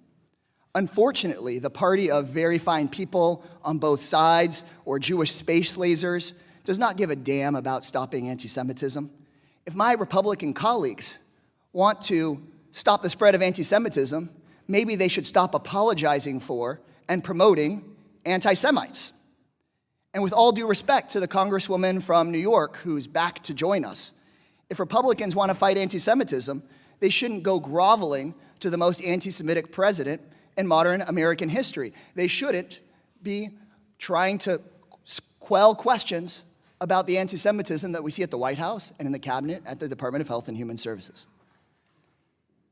In my city of Austin, swastikas have been drawn on the doors of schoolhouses. Synagogues have been firebombed. Anti-Semitism is an assault on our community safety and on all of our values. And we could do something to combat anti-Semitism. In Congress, we could strengthen the Department of Education's Office of Civil Rights. But instead, Trump has cut it, and my Republican colleagues have done nothing about it. Congress could strengthen anti-hate crime programs to address anti-Semitic violence. Trump has cut those programs. Again, Republican members of Congress done nothing about it. We could fully fund the security programs we have for Jewish nonprofits and synagogues, but Trump has frozen those programs. So Republicans have called this hearing on anti-Semitism, but they've cut back our ability to address hate crimes, have cut back our ability to protect synagogues, have cut back our ability to protect students from discrimination. But what they have ramped up is deporting students for writing op-eds in their campus newspaper advocating for peace. What they have ramped up is arresting nonviolent professors and students, Jewish and not Jewish, just because they dare talk about the killing and starvation in Gaza. This hearing, called by the Republican majority, is all about Trump Republicans distorting the definition of anti-Semitism to silence anyone, including Jewish students, who speak out nonviolently against what the Israeli government is doing. The Republican plan is not about keeping Jewish students safe. It's about keeping the Israeli government safe from any form of criticism. That is a disservice to the truth. It is a disservice to us and our job as members of Congress, and it's a disservice to the safety of everyone, including and especially Jewish Americans. I yield back. The gentleman yields, and now I recognize the Chairman Emeritus of this committee, gentlelady from North Carolina, Ms. Foxx. Thank you, Mr. Chairman, and I thank our witnesses for being here today. President Raymond, in August 2024, Guanchun Ha, a religion professor at Haverford, wrote on X that, quote, "The state of Israel must be dismantled and the society denazified. Zionism is Nazism, it is fascism. Zionists are racist." Professor Ha also wrote, quote, "The only way to deal with Zionists is to stop talking to them and refuse to let them waste your time. Liberal Zionists in particular." And I learned a new term, reluctant Zionists, and I guess there were plenty of reluctant Nazis too. Perhaps a majority of them were, end quote. Do you believe there's a distinction between anti-Zionism and anti-Semitism? Representative Foxx, first Just a quick answer, yes or no? I want to say that we support all of our Zionist students, staff, and faculty at Haverford, and we are squarely against anti-Semitism. Do you believe anti-Zionism is any more acceptable than anti-Semitism? Anti-Semitism is unacceptable. There is no place for it. How about anti-Zionism? There is room for criticizing the government of any nation. Yeah, but the state of Israel has existed for almost 80 years. Under the premise of anti-Zionism, a Jewish state as it exists today shouldn't exist. Is that what you believe, that Israel should not exist? Pardon me, that is not at all what I said or what I meant here. Okay, so what are anti-Zionists actually advocating for when the Jewish state has existed for nearly 80 years? 80 decades, excuse me. 8 decades. I do not support those statements at all. But that's a professor at your university. On the extreme, this means the genocide of Israelis.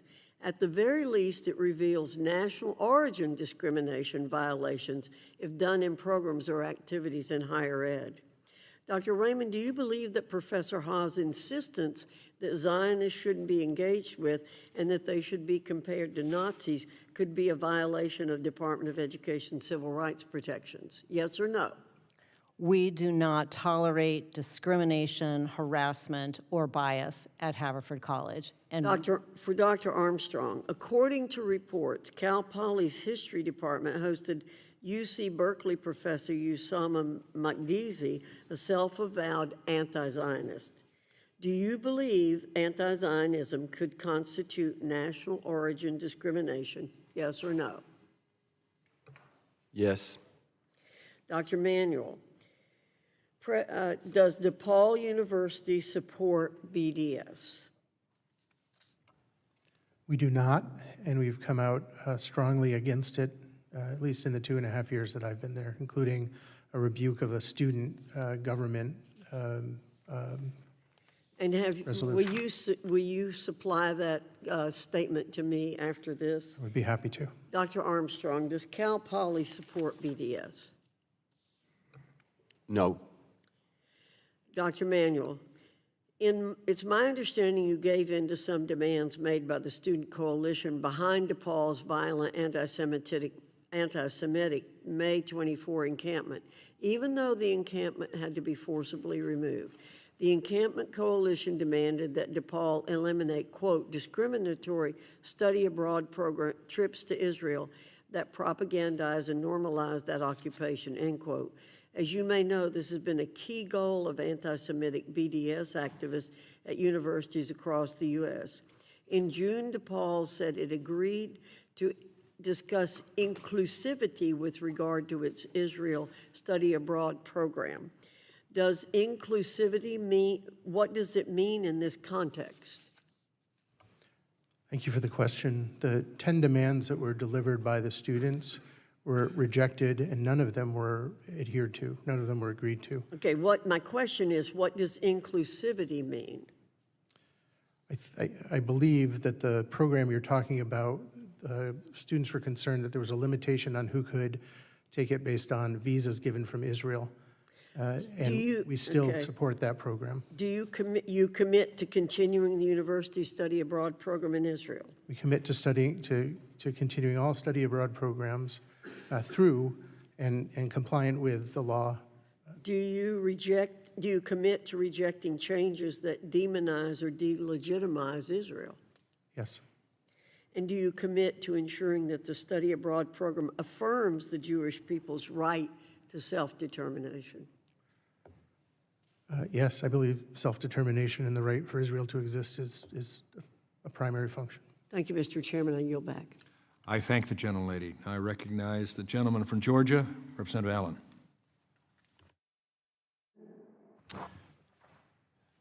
Thank you, Mr. Chairman, and I want to thank our witnesses for being here today. Obviously, and you've heard this over and over, we're all extremely troubled by the anti-Semitic activities occurring on college campuses across the country. Our country's made tremendous strides in hopefully getting along with our friends from all over the world, and our institutions of higher education seem to be serving as breeding grounds for anti-Semitic activities. This anti-Semitic rhetoric has reached institutions beyond just the so-called elite schools like Columbia or Harvard, which we questioned some time ago. As I stated before, as the oldest and most established democracy in the region, Israel exemplifies the core values of freedom and democracy. Jerusalem is the center of the universe. A lot of people think Washington is, but that's where it's going to happen. And of course, you know, for those who are familiar with the Bible, a book of the Word of God, Genesis 12:3 states, "I will bless those who bless you," talking about Israel, "and whoever curses you, I will curse." And that is a serious issue. In fact, it also goes on to say that all nations will be blessed through Israel. In fact, in John 4:22, Jesus said salvation, even for Gentiles, will come through the Jews. And so, Dr. Paul, you know, this is a serious issue we're talking about. In fact, it has eternal consequences. DePaul President Dr. Robert Manuel, with that being said, the anti-Semitic extremist group behind enemy lines continues to trespass on DePaul's campus and harass Jewish students. This is the same group that made a wanted poster featuring a Jewish Israeli student at DePaul. In January, the group handed out flyers on campus that urged students to get dangerous. Then, just this past March, the group was able to infiltrate a DePaul building as part of its week of defiance. Dr. Manuel, were any arrests made in either of these instances? Thank you for the question, Representative. Once we saw that post, we immediately trespassed BEL from our campus. We're an urban campus with many public streets and right-of-ways. We're working with our elected officials to see if there's not more we can do to stop the harassment of BEL against our students. Were any of these students arrested? Again, we kept BEL from being on our campus, and on a number of occasions where they were involved in protests, our relationship with CPD prevented them from coming onto our campus to engage our students. So what are you doing to prevent this from happening again? We are training our public safety officers. We're working with the aldermen, the elected officials in our area to see if we can't get broader protections in the public space. And we continue to report things like you mentioned in the social media, both to the FBI and to the and to Chicago Police. President Raymond, let's talk about restorative practices, a group to resolve disciplinary issues in your university. The directors of the group, Dr. Mon McHenry and Dr. Jill Stauffer, both publicly support the academic boycott of Israel. And Dr. McHenry is a member of the Haverford Faculty for Justice in Palestine, and in December 24 liked an Instagram post glorifying a member of the Popular Front of the Liberation of Palestine, a U.S.-designed terrorist organization with a history of murdering Jews, with the caption reading, "From the river to the sea, Palestine will be free." Would a Jewish student feel comfortable with Dr. McHenry leading restorative practice, giving her glorification of violence against Israel? Representative, we are committed to supporting our entire Jewish community. We are proud of it, and intersections with all aspects of our disciplinary processes are ones that I take very seriously. They must be done well. Well, it would seem that you would put into practice those things that, I mean, we're hearing, and it's been, the testimony is correct about what's going on these campuses, but, you know, the action that we're hearing, you know, like I said, we got to fix this. And so with that, I'll yield back, Mr. Chairman. I thank the gentleman. I recognize the gentleman from Utah, Vice Chairman of this committee, Representative Owens. Thank you, Mr. Chairman. It is really unfortunate that it's been over a year since our first hearing on anti-Semitism, a year and a half since October 7th, and we're still talking about rooting out anti-Semitism on our college campuses. The vision of our educational institutions from our very founding has been tied to the aspirations of our nation stated in the preamble of the Constitution to become a more perfect union. We are failing our kids. What are we getting instead? Students graduating with enormous debt, knowing nothing about our country's history, culture, vision, or sacrifices. Students who are angry, lacking common sense and common decency toward anyone who looks different than them or holds a different opinion. Our educational institutions become the feeding grounds for Marxists, an ideology that abhors our culture of faith, family, the free market, and wisdom through education. Young people who supposedly be our future leaders are being taught to hate America and hate Israel. And they have no shame in running around in gangs, hiding their faces as they burn and break other people's property. They intimidate, threaten, and attack people who they don't know because they've been taught to hate by their college professors. These cowardly bullies feel no threat about accountability because the adults in charge have empowered them to negotiate their anti-Semitic views on their terms. We're seeing too many words and too little action. As an observation, as someone who grew up in the Deep South, 1960s, Jim Crow's Deep South, the KKK would have loved the environment that we're now seeing on too many of our colleges, and many of them would have graduated with honors. With our new administration, the majority in the House and the Senate, this is going to come to a screeching halt. Accountability is back. Dr. Raymond, Harvard's social honor code, which students are required to pledge to commit, states that the acts of discrimination, microaggression, and harassment, including and not limited to acts of racism, sexism, homophobia, transphobia, classism, ableism, which I have no idea what that is, tokenism, cultural insensitivity, discrimination based on citizenship status, discrimination based on religion, and discrimination based on natural origin, accent, dialect, or usage of the English language are devoid of respect and therefore, by definition, violate this code. First of all, Doctor, who made up this code? Who's the authors of this code of conduct? Our honor code, which is both governing our social action and academics at Haverford, is written by students and approved by students. Sounds like it. And Okay. I Thank you. then Thank you. take responsibility. Sounds like students that have been taught how to be Marxists, by the way. This part of this here is the uses of the English language. Is that now a form of discrimination? I see this in the code.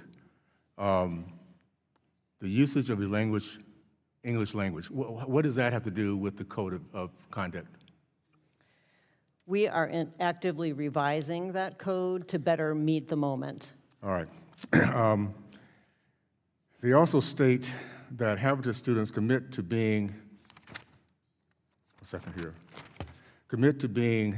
actively anti-racist and particularly commit to rejecting anti-blackness, recognizing white privilege, challenging structures of whiteness and white comfort, and crediting the work of Black, Indigenous, and people of color, and especially women of color. So are Jewish people considered white privilege by chance? We do not tolerate any discrimination or bias at the college, and as I said, that code is under active revision. I would suggest that you put somebody in charge that are adults, all right? Because obviously this is from folks who've been trained how to hate, and now it's becoming a policy of the college, which should not be acceptable. Dr. Manuel, first of all, I'm impressed with the actions you're saying you're going to take. We look forward to following up on that. I think part of the problem is what's the teaching that's going on in between. You have someone, Taryn Webb, who made this, some very appalling statements about Jewish people. Says this historical fact that American Jewish immigrants have always been the foundational building block for white supremacist infrastructure in this country. He also said the state of Israel, much like U.S., is facilitating a white supremacist racial caste. Let me just say this, leadership has to figure out how to get rid of this rot within your colleges.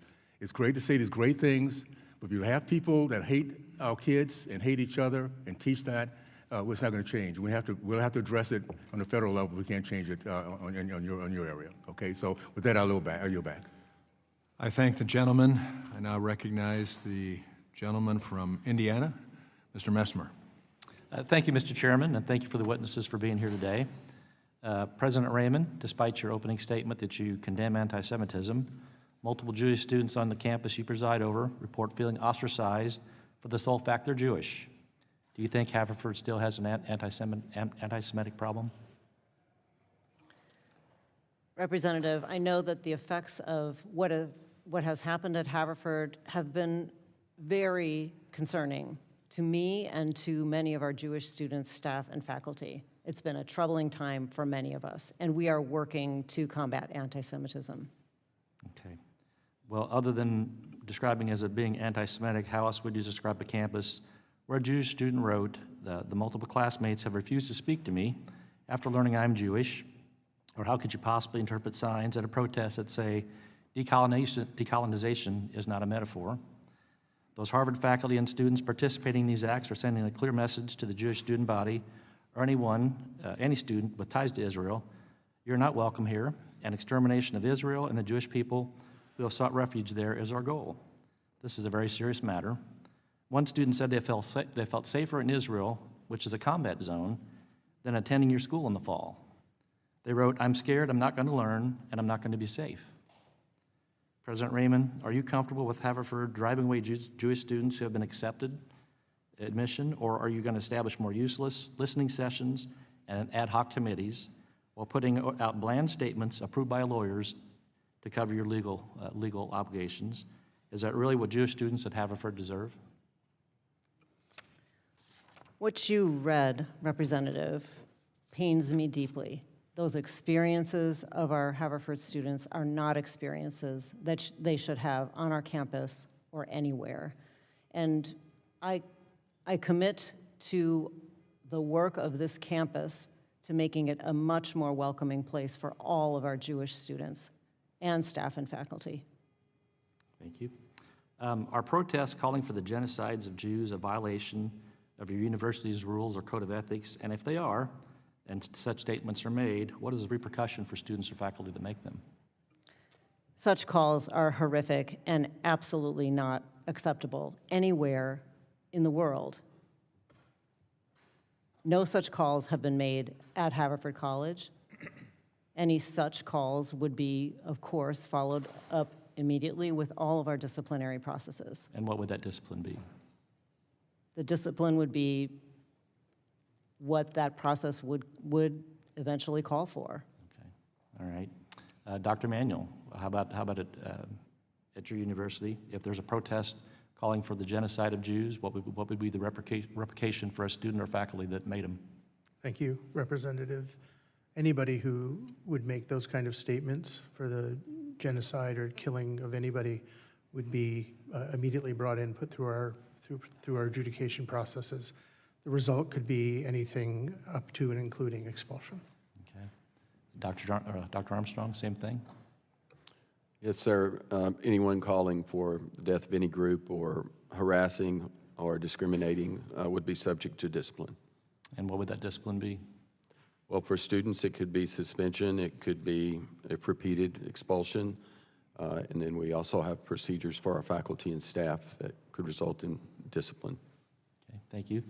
Dr. Manuel, instead of checking IDs for protesters that are wearing masks, why don't you prohibit the wearing of masks for those that are protesting? Well, how is that part of their free speech rights?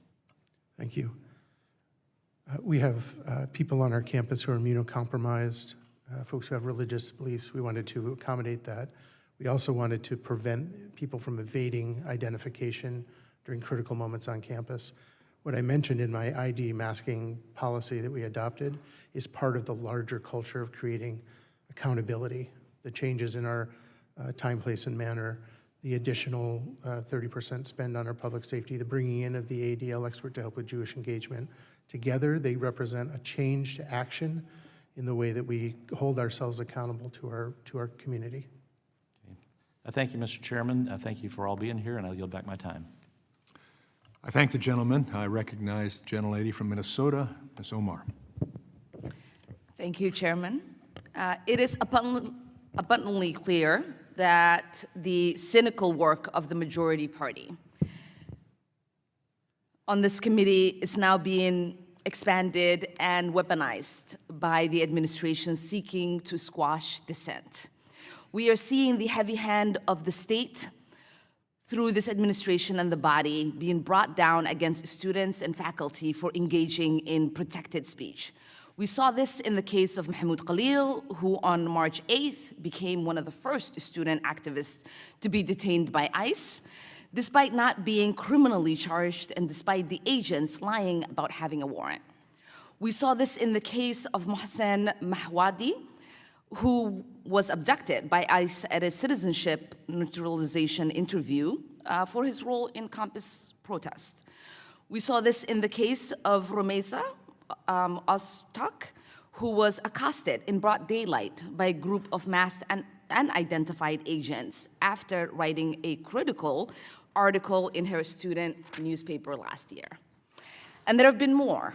Georgetown professor Badar Khan Suri, PhD candidate Ranjani Srinivazan, a 21-year-old student Yunsan Jang, and many more. Political protests, anti-war protests, pro-Palestinian protests, this is all protected speech under the First Amendment, regardless of citizenship status.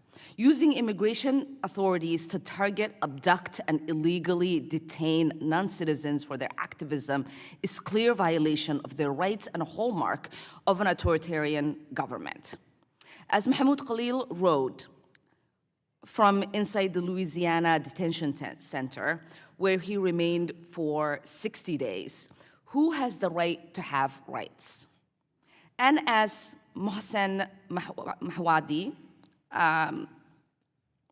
wrote after being freed from detention, when they look at my case, all Americans should ask themselves, what is left of our democracy and who will be targeted next? In 1987, almost 40 years ago, 8 immigrants in Los Angeles were arrested as a result of their pro-Palestinian activism, in a shockingly similar circumstances as the arrests and the abductions by ICE that we are seeing today. Professor Cole, you legally represented the LA 8 for 20 years against the US government. After the charges were dismissed, the judge called the proceedings an embarrassment to the rule of law. What similarities have you seen between that Cold War era case and the cases we are seeing today? And what findings were made at the time regarding the First Amendment rights of non-citizens? Thank you for that question. There are many parallels. The charges actually against the group of Palestinian students back then, the initial charges were being advocates of world communism. So the McCarthyism trope was used against them at that time.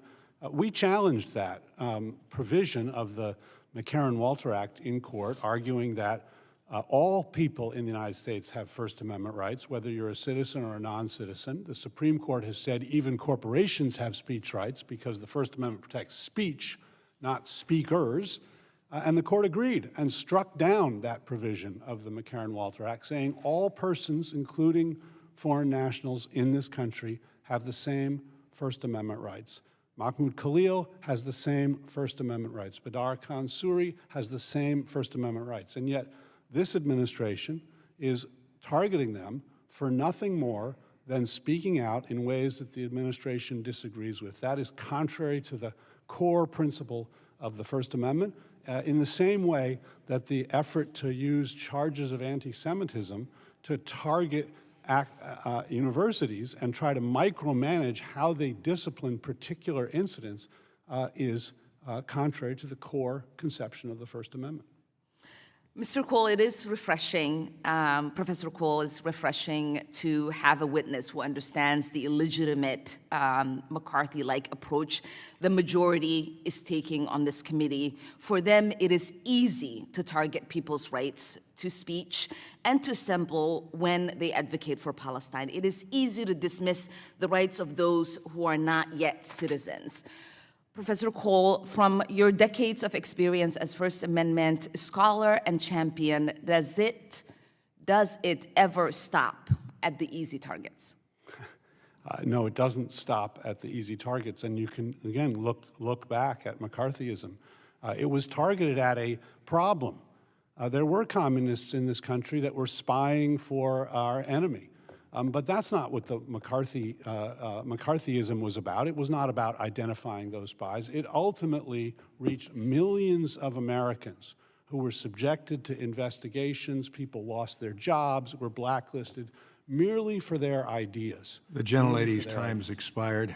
And I will say, those who don't learn from history repeat it. So thank you so much. I thank the gentlelady. Now I recognize the gentleman from California, Mr. Kiley. President Raymond, there's a professor on your faculty, Professor Mendelsohn, is that correct? Yes. He's an Israeli professor, and he has posted that Haverford College's student body is led by Hamas apologists and tainted by anti-Semitism. He said, if I'm a parent of a Jewish student, I will not send them to Haverford College. Do you think there is reality reflected in his sentiments? I'm sorry, I didn't hear you. Do his sentiments reflect a reality on that campus? I think that Professor Mendelsohn has the right to express himself as he wishes, and I do not think that that expresses the overall reality at Haverford. Was he investigated by your administration? I will not talk about individual investigations. Okay, I'm not asking you the content of the investigation. I'm saying yes or no, was this professor investigated? I will not talk about whether an individual. I think we'll take that as a yes. You have professors who are making anti-Semitic comments, who are inciting violence. Rather than investigate them, you investigate the Israeli professor who is calling attention to the horrors that are taking place on the campus. There was an incident in 2024 where you had posters for Chabad events, for other events of the Jewish community, for anti-Semitism events that disappeared, and you said this was from benign mechanisms, and you said it was the wind. Was it the wind that caused the posters to come down? We do not tolerate any discrimination or bias. That was nowhere close to my question. Was it the wind that caused these posters to come down? Like you said it was? When posters are taken down intentionally, not by the wind, then that would be anti-Semitism. An odd kind of wind that only goes after one particular type of poster. There was also an event on your campus that you've acknowledged by the ADL, the Anti-Defamation League, that was disrupted at an event specifically designed to counter anti-Semitism. You had anti-Semites that came and disrupted it. And apparently the only thing you had them do was write a letter of apology. Is that correct? Having that disruption of that anti-Semitism awareness event was not acceptable and a horrible moment. And so all they had to do was write a letter of apology. There was also, apparently, donuts were going to be ordered for commencement from a Jewish bakery. A group of anti-Semites on campus asked for a boycott, saying, "Say no to blood donuts." Did you abide by their calls for a boycott? We purchased and enjoyed those donuts. Did the students receive the donuts? They were eaten at commencement. They were eaten. That's an odd passive voice. Pardon me. Did the students get any? They were available at commencement. To students? Yes, they were available during the commencement. Okay, to students. We also had a takeover of Founders Hall take place on your campus, and you said that you negotiated with those who were involved in this, didn't you? I had conversations with those students when we brought that to a close. Students who physically took over this building, and in fact, you said that the only punishment, the only consequences for them were restorative, not punitive action. Is that right? Restorative, not punitive? When that disruption disrupted our campus activities, according to our policies and our practices, we closed that off, and it ended. There was also an anti-Semitism awareness basketball game that was organized, but the organizers were told that this might prove too antagonistic to the pro-Palestinian students, and the game didn't happen. Is that correct? We are committed to fighting anti-Semitism. Wasn't the question. Was the game canceled? Were the students told that it would be too antagonistic to pro-Palestinian students? That is not what happened. Can you look, would you be able right now to look the parents of a prospective Jewish student in the eye and assure them that their son or daughter would feel safe and welcome on your campus? I can assure all applicants to Haverford College that we are a place that promotes inclusion and belonging for all. But would you be able to look at parents of a prospective Jewish student and say your son or daughter would feel safe and welcome on my campus? Yes, I would. But this is all, Mr. Cole, just McCarthyism to you, right? You've testified, you've likened our committee's anti-Semitism investigation to the House Un-American Activities Committee. Is that right? That's absolutely right. Have you forgotten the hearing with, say, the Columbia president, where during her testimony there was an illegal encampment that had taken over that campus? The House Un-American Activities Committee's problem was that it was dredging up distant affiliations, real or imagined, in order to impugn people. Nothing could be more different than what's going on. I don't know if you've talked to the students at places like Haverford or Harvard or Northwestern or UCLA who are afraid to wear a Star of David, are afraid to wear a yarmulke, are afraid to express their identity in any way because they'll be ostracized, they'll be subject to discrimination, to potentially acts of violence, who have to face checkpoints from anti-Semitic lunatics on the campus, not letting them even access public facilities or cross the quad. Nothing could be more different. This is a shocking problem that has engulfed much of higher education and had been building for many years, but in particular over the last year and a half. And I simply cannot believe that you would say that the Democrat witness from the ACLU would come here and liken this to McCarthyism. We have a long way to go in reforming higher education. I yield back.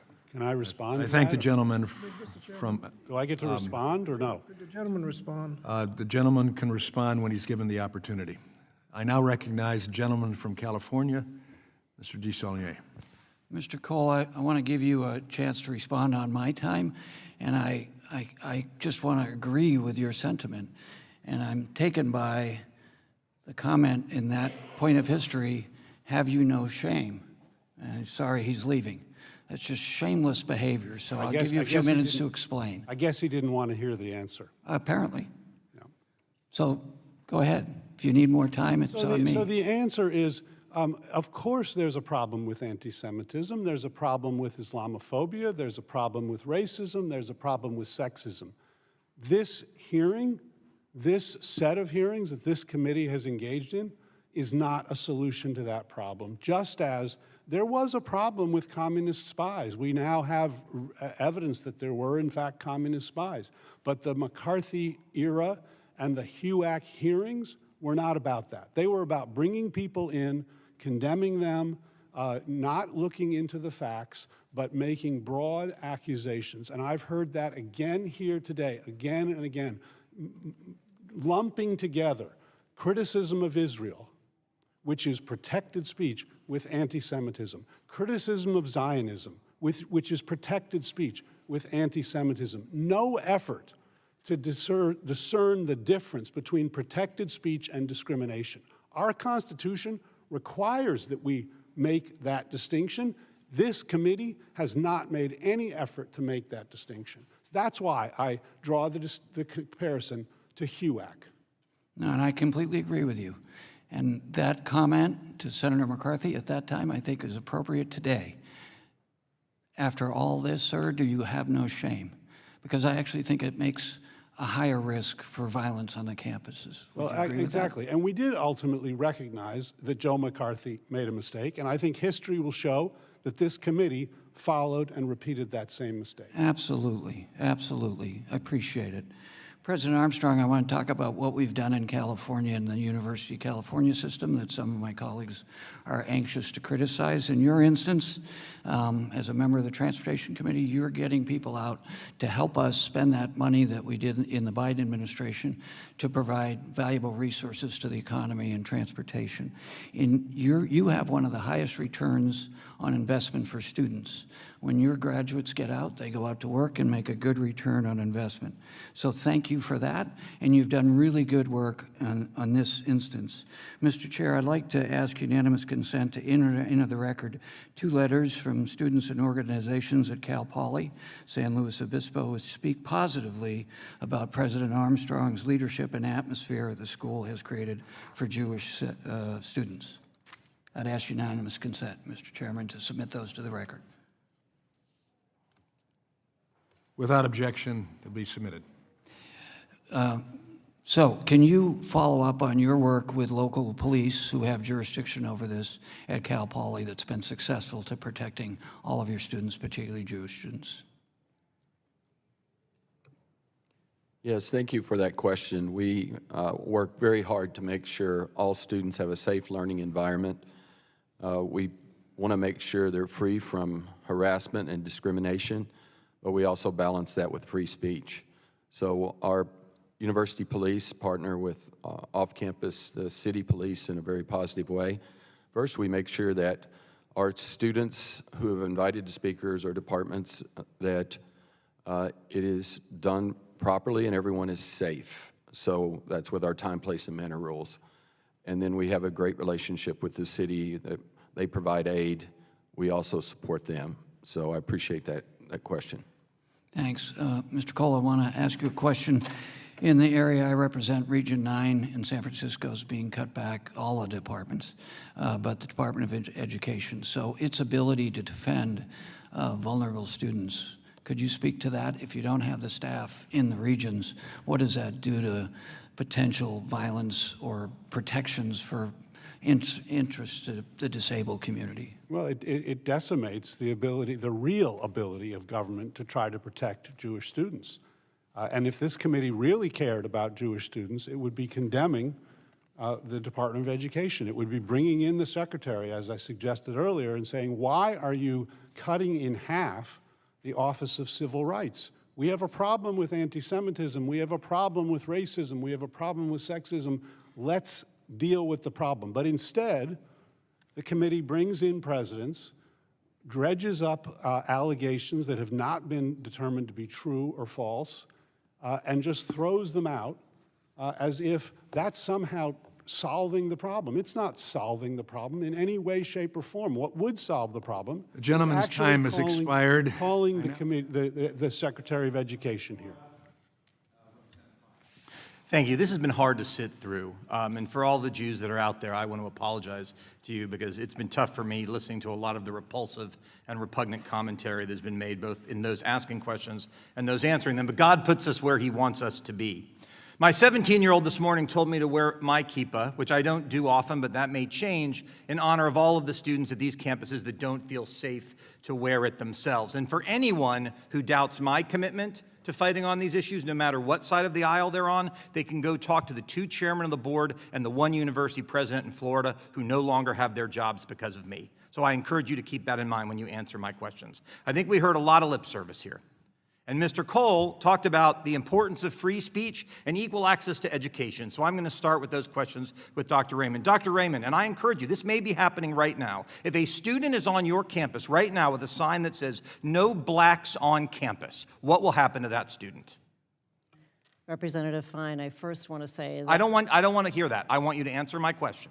A student on your campus right now walking around campus saying, "No blacks on campus," what will happen to that student? They're just allowed to walk around. Good job. Free speech. We love that. Is that what would happen on your campus? No. Okay, good. Would they be invited to go get an education somewhere else, which is what I hope the answer is? It would be the same as someone who is inappropriately. Would they be kicked out of campus if a student walked around your campus saying, "No blacks on campus"? Or would we sit around a drum circle and talk about how great it is? What would happen? Would they be kicked off?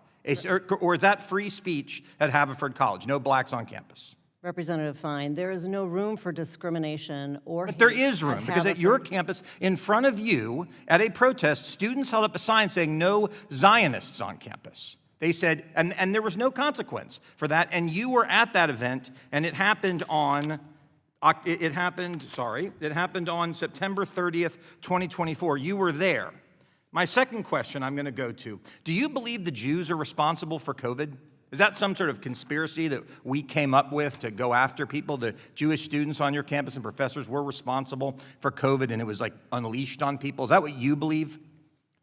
Of course it's Okay, not. then why did you say when a group, a terrorist group, wanted to have a presentation called "COVID in Times of Genocide," how Israel uses COVID as a tool for settler colonialism in Palestine, your response to that name was that it was thoughtful and considerate. See, we can talk about what other people did. I'm interested in what you did, and in both of these instances, you're the one that did it. So do you think that title, "COVID in Times of Genocide, how Israel uses COVID as a tool for settler colonialism in Palestine," was that thoughtful and considerate? Do you still believe that today? I did not say that about that title, and I do not believe that today. And Zionists are welcome on our campus.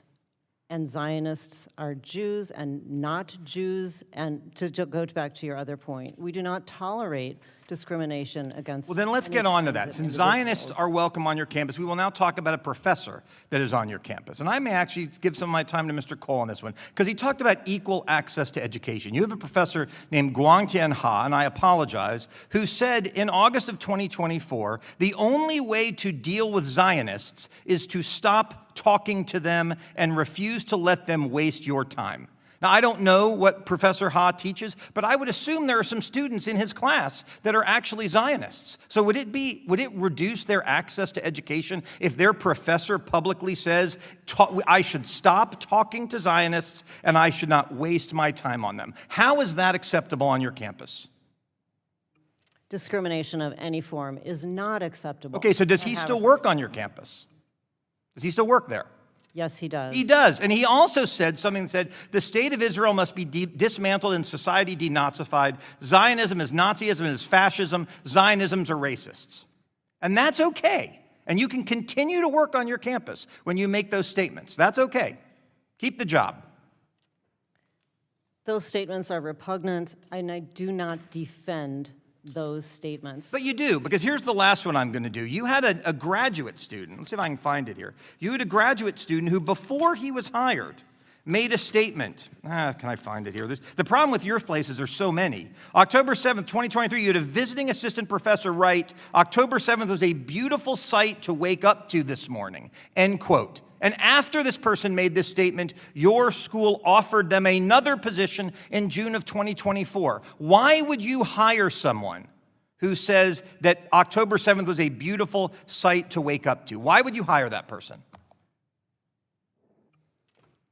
I am very sorry that I have had someone on the faculty that would espouse those kinds of views. Good, you can go back and you can fire him. I yield back the balance of my time.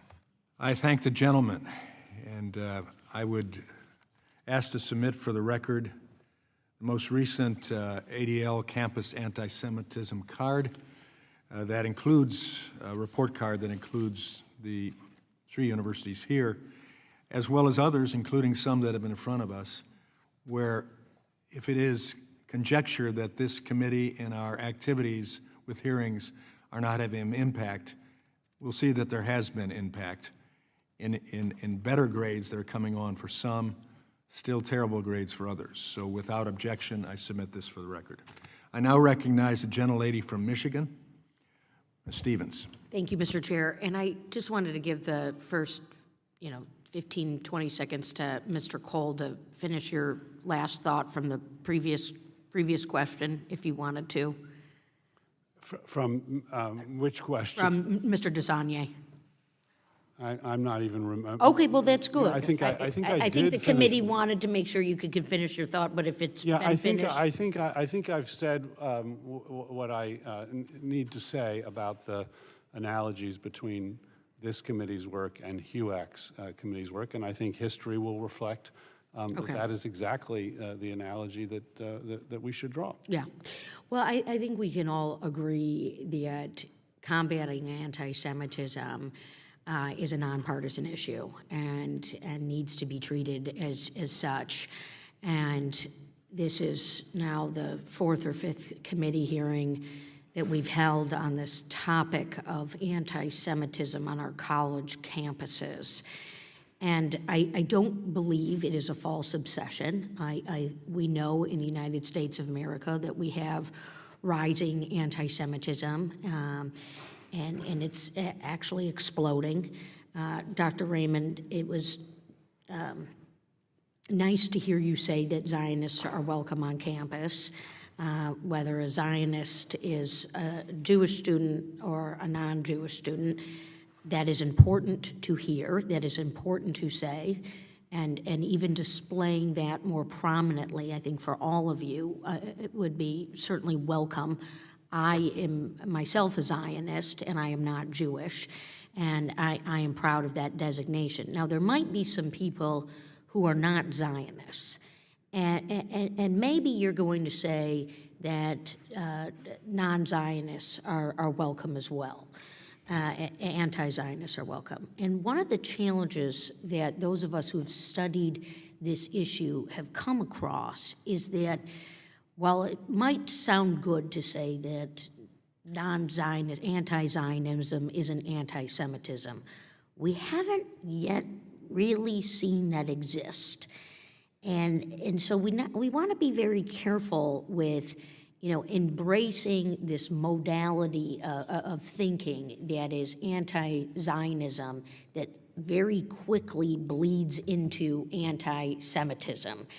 And the other thing that we want to respect and recognize is universities as places of free thought and deep thinking. I myself have a master's in philosophy. I did graduate this century, that's nice.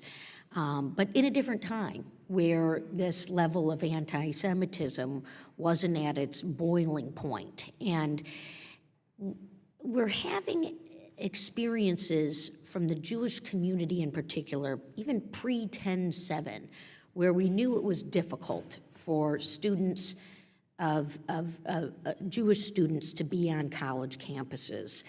And after 10/7, it became, on some of the campuses, very difficult. And students, we had testimony in another, it was a type of hearing that we had, where a student said he's wearing his yarmulke, is raised by a single mother in Brooklyn, openly Jewish, had never been to Israel, and is now being attacked on his college campus. We all have to ask ourselves why that is happening. And we have to do the work to make sure that doesn't happen.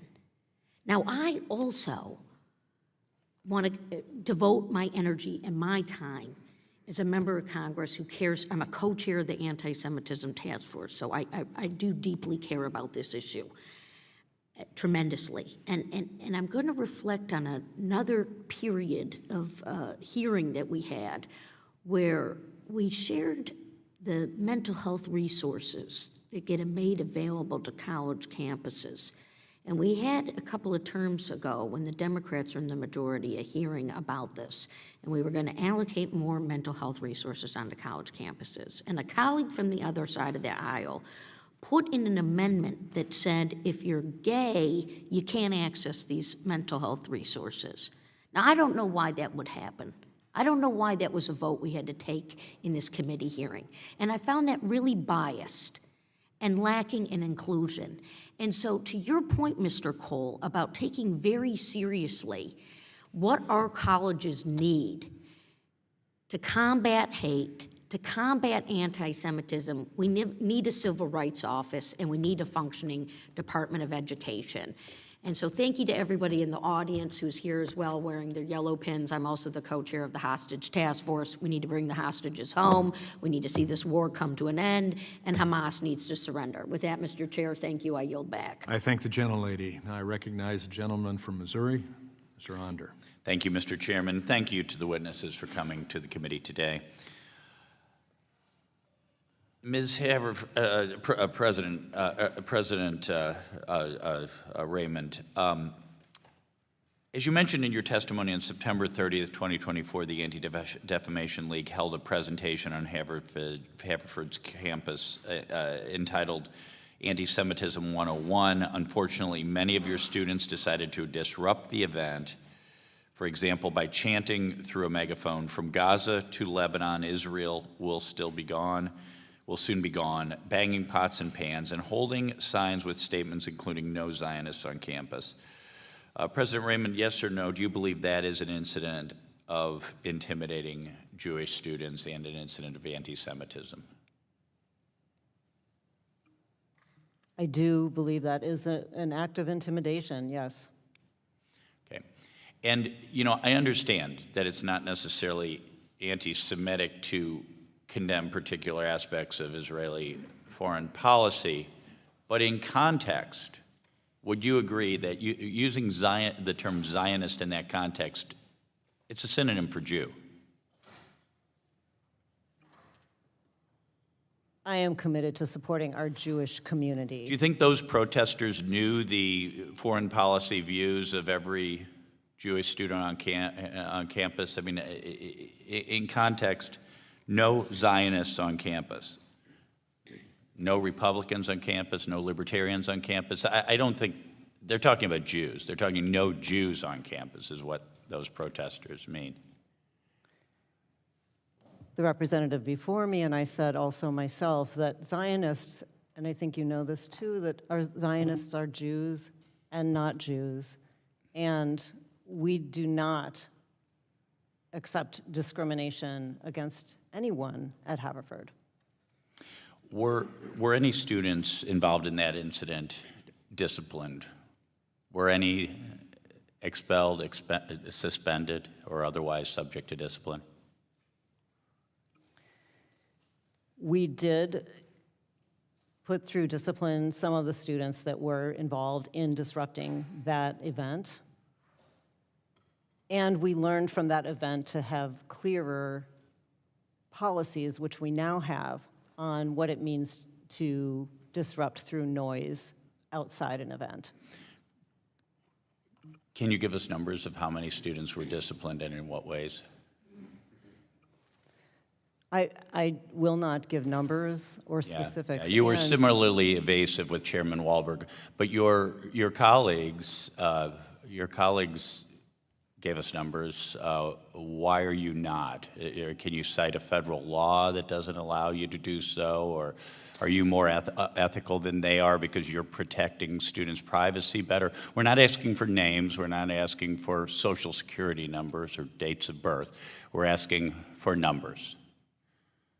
My top priority is the safety and well-being of our students. You're and not going to give us the information. We follow all of our disciplinary practices, which can, depending on what has happened, result in suspension or expulsion when appropriate.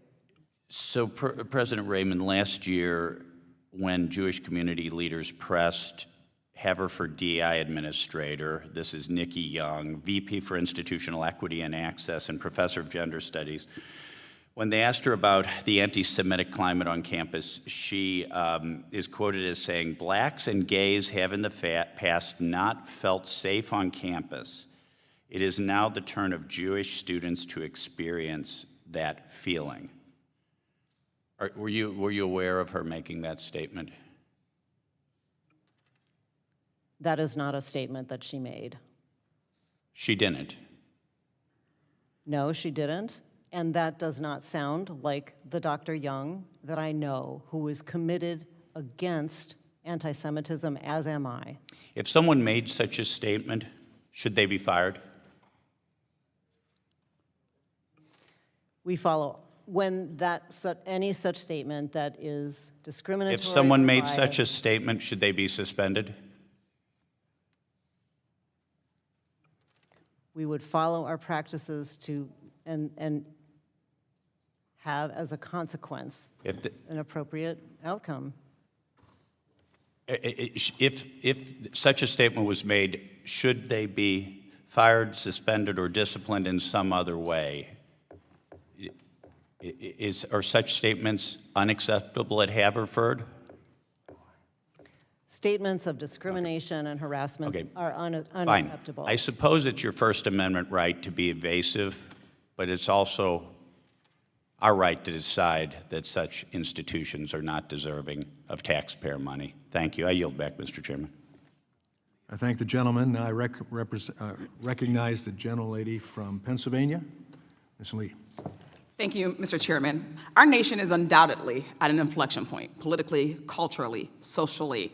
And college campuses have always been the place where those tensions collide more visibly and more profoundly than almost anywhere else in our country. And it's precisely because of that role that these institutions play in our society. Throughout history, college campuses have been the places where worldviews, politics, cultures meet. Students are introduced to ideas and thoughts. Some they accept and agree with, and others they vehemently disagree with, but it's where they encounter ideas that test their values, where they're pushed out of their comfort zones, and where they begin to define not just what they think, but who they are and who they want to be.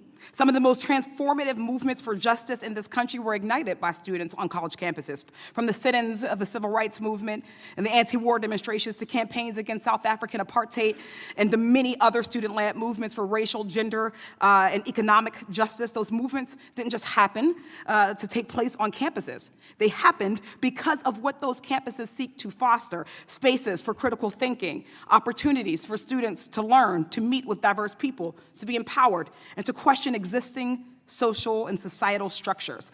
Students won't get everything right, and we should all unequivocally say that anti-Semitism, anti-Blackness, Islamophobia, homophobia, and any form of hatred are not acceptable ways to engage on a college campus, in movement spaces, in activism, or in any other existing place in our societies. Students won't get everything right.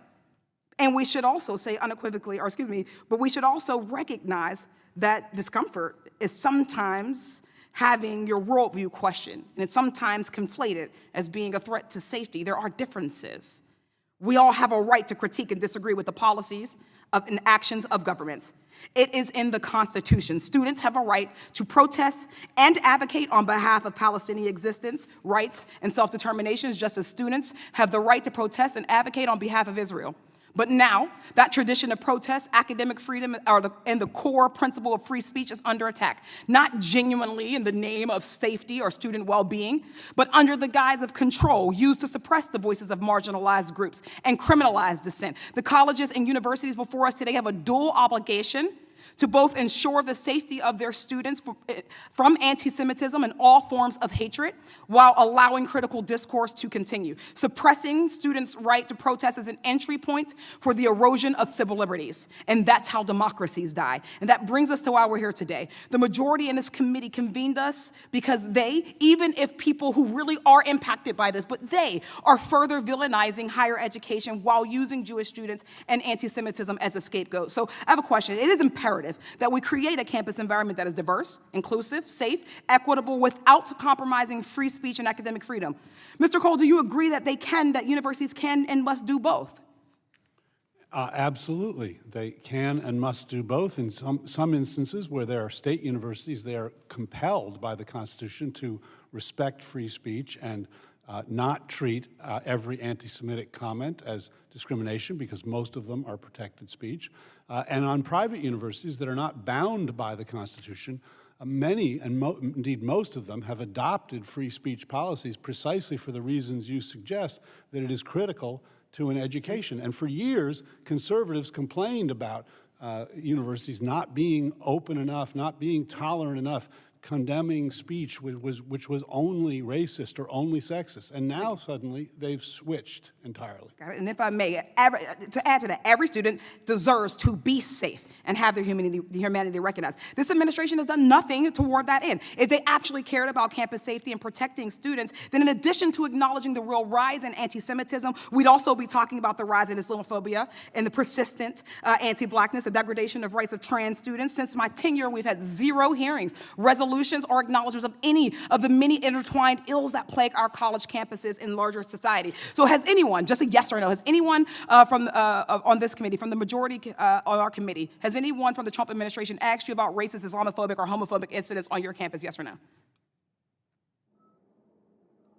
Probably not, just for time. I would say they probably have not, because what has become clear is that the concern here is selective, only appearing when it can be weaponized for political gain. Instead, what we're seeing is a deliberate effort to divide marginalized people. My colleagues are weaponizing, attempts to weaponize learning is transparent and pathetic. It is clear that my colleagues' real issues with free speech and education, not anti-Semitism. We shouldn't fall for it. It's clear that they don't care about it because they dismantled and closed regional office for the Office of Civil Rights, where we are tasked with investigating anti-Semitism. That they have not spoken out against the Nazi salutes of Elon Musk, or the Great Replacement theory that led to the largest anti-Semitic massacre in my district in the Pittsburgh synagogue shooting, that they have done nothing about anti-Blackness. I won't hold my breath for a hearing on that. That we haven't acknowledged that our safety and our liberation is tied together. That it's not actually student safety that they care about. We have to fight back against our attempts to erode our civil liberties. We cannot allow them to use efforts to divide our marginalized communities against each other in that fight. We are the closest we have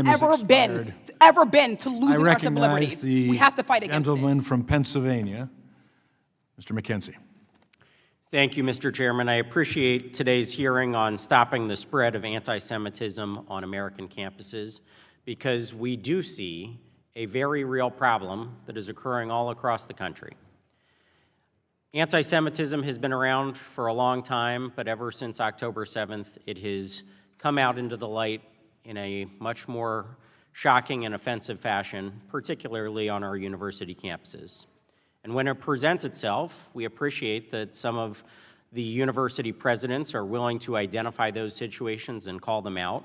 And when discrimination like this goes through a process that you have on your campus, and a violation is determined that it has actually occurred, appropriate punishment is being meted out. That's important that we recognize that as well.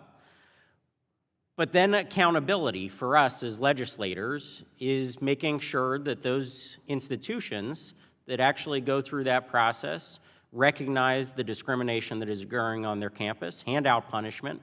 We want to make sure that that is actually the course of events that's playing out. During the course of this testimony today, 2 of the university presidents have been very transparent with the aggregate information that they were willing to share about the punishments that were handed out on their university campus. One was not. One has evaded that conversation a number of times, saying that she was unable to provide that information. Under pressured testimony, twice, though, you have acknowledged that punishment has occurred. So you have violated your own standard that you would not disclose or discuss any punishments that were occurring on your university campus. So my question to you, to the president, Dr. Raymond from Haverford College, is will you go back to your college campus, collect that aggregate information, we don't need any personal information, and share it with this committee about the punishments that have been handed out from your university to students or others who were involved in this discriminatory practice on your college campus? Representative McKenzie, I appreciate your requesting that, and I can commit to our practices around this. We do not share our results of our disciplinary processes on our campus or publicly. And that's a problem. So that is a problem. You do receive federal money, do you not? In some way, either directly or indirectly through student loans or grants to your university. We do, in a wonderful partnership with the federal government. Well, that partnership may be in jeopardy, because if you will not provide transparency and accountability like your other colleagues here, it calls into question your actions on your campus. And so when people are concerned about discrimination that is happening on your college campus, which the list is pretty long at this point, it's very concerning the amount of incidents that have piled up at your college campus under your tenure, and yet you won't share any information about the punishment that has been handed out when discrimination that you acknowledge has happened on your campus, you won't share that anybody has actually been punished for that. Representative, the effects of what have happened at Haverford on our Jewish students and community are real and deeply troubling to me, and I am in this work, committed to getting it right. We have had many policy changes since October 7th in order to do this work better than we were able to do then.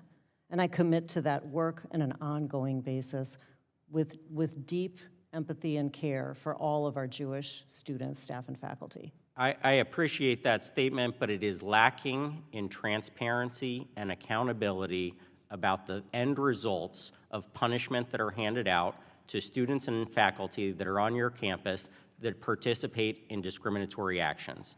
That should just be a baseline for receiving federal funding.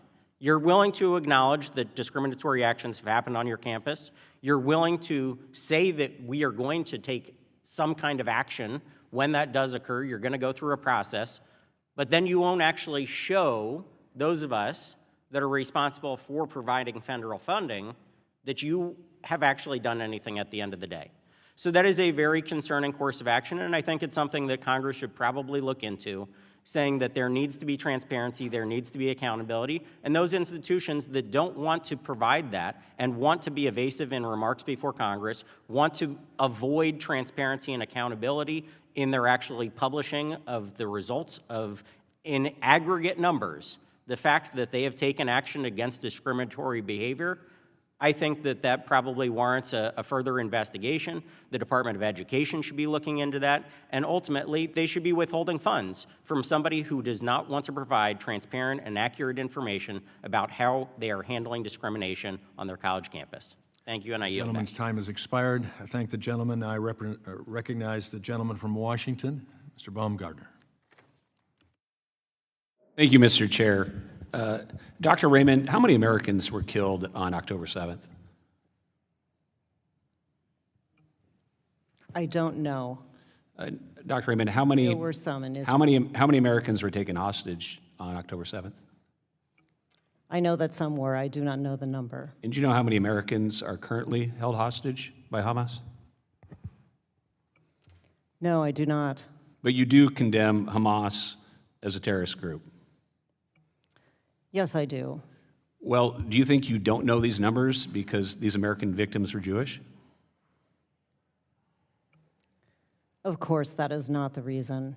Do you think there's been sufficient sympathy for the Jewish Americans who've been killed and taken hostage by Hamas on your campus? We are all bereft around what happened on October 7th in Israel, and for all that were impacted, and it's a period. It is a horrific time in history. And Well, yes, see, we have October 7th was the greatest terrorist attack on American citizens since 9/11, and yet you don't know how many Americans were killed, you don't know how many were taken hostage, and you have an anti-Semitism problem on your campus. So it's hard to conclude, and I appreciate that you come here today acknowledging that you yourself have personally made mistakes when it comes to anti-Semitism, and that Haverford College has made mistakes, but those apologies ring a little hollow if we don't even know the basics of sympathy for how many American Jews were killed on October 7th. Now, you didn't write a letter or make a strongly worded statement after October 7th, is that correct? I would like to say to your last question, my empathy and my deep sorrow is to all of the victims of that day. You asked me questions about Americans. Did you make a strongly worded statement or something written after the attacks of October 7th?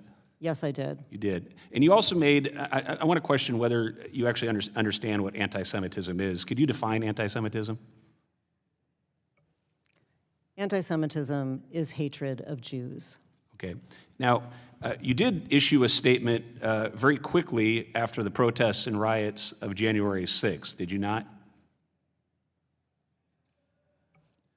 I did. You did. And in those, you described specifically the protesters on January 6th as being anti-Semitic. And in that same statement, did you not? I can read it to you if you'd like me to.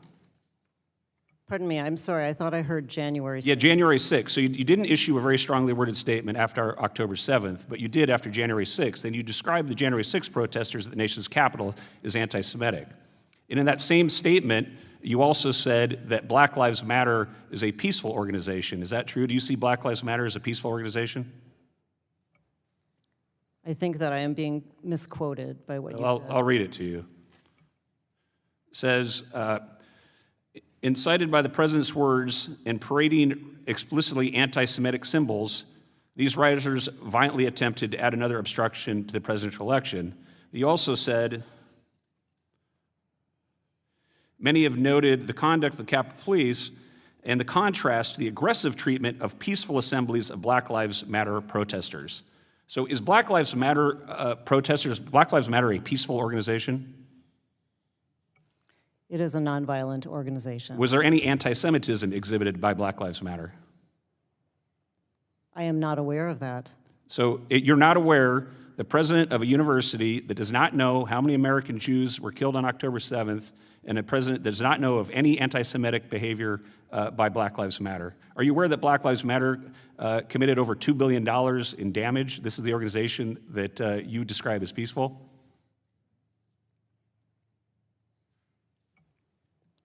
Representative, I may not know those facts that you have asked me about, and what I do know is that as president of Haverford College, I'm committed to creating... See, what I think is that your apology rings hollow. I think it's politically convenient for you now to come cap in hand to when folks like Republicans are serious about anti-Semitism and you have federal funding on the line, you'll come here, and yet in your background, you have displayed behavior failing to significantly condemn the attacks of October 7th, not as a university president at a prestigious university, not being aware of the suffering that American Jews have suffered, perhaps because they are Jewish, and then describing an anti-Semitic group like Black Lives Matter as a peaceful group, when anybody who even had turned on the television and watched the news knew that they were committing billions of dollars in damage and violence across this country, and that they have deep anti-Semitic roots. I yield back. I thank the gentleman. I recognize now the gentleman from Wisconsin. Mr. Cole, if somebody issue statements which are critical of Islam as a religion. Is that protected speech under the First Amendment? Sure. If a Christian minister attacks the gay lifestyle, is that protected speech under the First Amendment? Yes. Wow. What, I'm sorry? I said, wow. Okay. Thank you. Now, by the way, you got those answers right. Thank you. I'd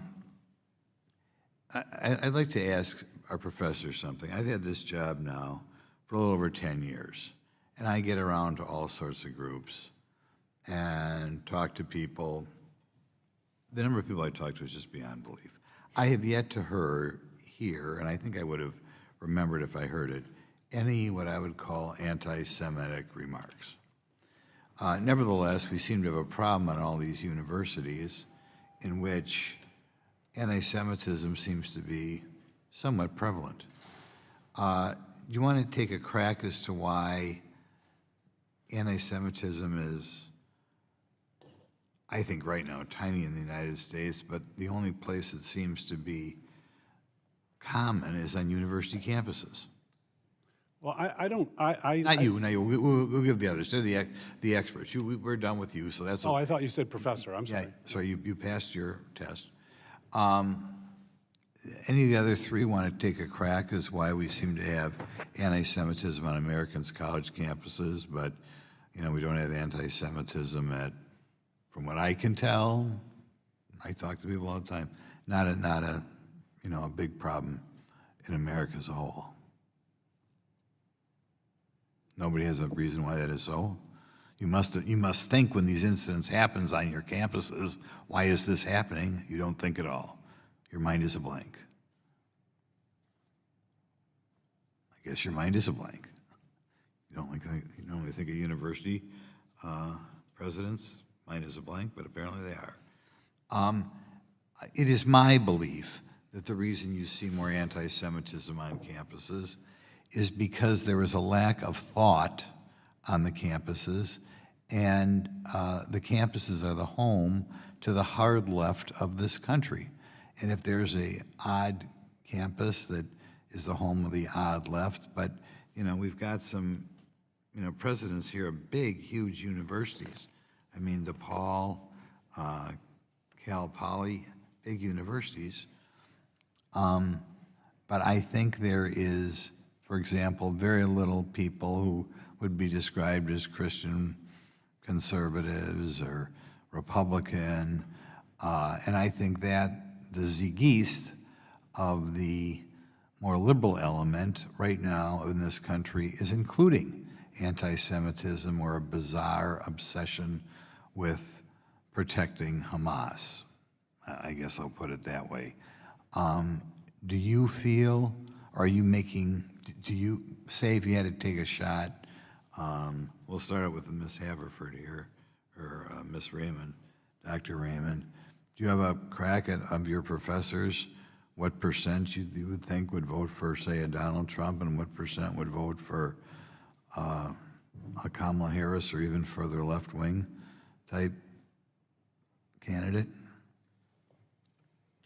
Representative, we do not ask. You must have an that idea. question You must have an idea. You of talk our to people. faculty. You have no idea. No idea. We don't know. Maybe 80% were for Trump. You have no idea. Not even in the individual department you have any idea. I do not, and I'm not interested in that kind I of don't believe information. that, but okay, you can say that. How about Mr. Manuel? Thank you. Like Haverford, we don't track. I know you don't We have track, about but you must have an opinion. You talk to 1,200 people. faculty on campus, and I can tell you that our practices have protected both conservative and progressive voices in our work. You have no idea. Okay. Mr. Armstrong, I mean, you must talk to people. Everybody talks about the election last October. Do you feel you have kind of a angling to the left side big time on your campus there in California? We have the vast majority of our faculty and staff, they really focus on student success. We have a high STEM population. Nobody wants to take a crack at it. Well, okay. I think the problem that we have anti-Semitism on the campus is because odd, offbeat, hateful ideas fester in a place of extreme leftism, and I think the universities in this country have become fanatical left-wingists, and I don't know what we can do about it as a country. We're going to have to talk and see what we can do about it, because we sure funnel money into the universities, and I don't think the gentleman. kids are getting Time has all expired. Thank you. I now recognize the ranking member, the gentleman from Virginia, Mr. Scott. Thank you. Mr. Cole, can you say what the effect on effectively addressing anti-Semitism is when you ignore race, national origin, disability, gender, and other religion forms of hate? Well, you're not addressing the problem in a neutral, across-the-board way, and that calls into question the genuineness of your concern for discrimination. Thank you. You talked about the hearings like this being problematic because there's been no factual investigation. Jobs have been threatened. Can you say another word about why we need an actual investigation rather than hearings like this? Yeah, the line between protected speech that is anti-Semitic and discrimination that is anti-Semitic is a hard line to draw. But it's a line that our Constitution compels us to draw. It's not a line that I've heard a single Republican care about on this committee, but it's a line that the Constitution requires us to draw. And how do you draw that line? You engage in close consideration of all the facts and circumstances around an incident. You don't just take a letter from a student, you call in the student, you call in other people who witnessed the incident. You determine what actually happened based on often competing accounts. And then you make a determination based upon those facts. That's what faculty committees do when they consider these kinds of complaints. That's what OCR did until it was decimated by this administration. That is not what I have seen this committee do in 8 hearings. I haven't seen them do that in a single instance. And instead, all they've done is bring in presidents and berate them based on the committee's version of the facts, which may or may not be true. Thank you. And you've made the point that you have complain and blame without facts to cut back on Office of Civil Rights. Are you familiar with the Community Relations Service at Department of Justice? Absolutely. How could they be helpful? They're helpful because they were designed to affirmatively, proactively get at discrimination by getting people to work together, by supporting, not by prosecuting, but by going in and affirmatively supporting areas and communities where there is division. That's what we need. We don't need, speechifying by Republicans. We need actual efforts on the ground to deal with the problem. And of course, that's under attack, and in the president's budget, it seems to be left out. Absolutely.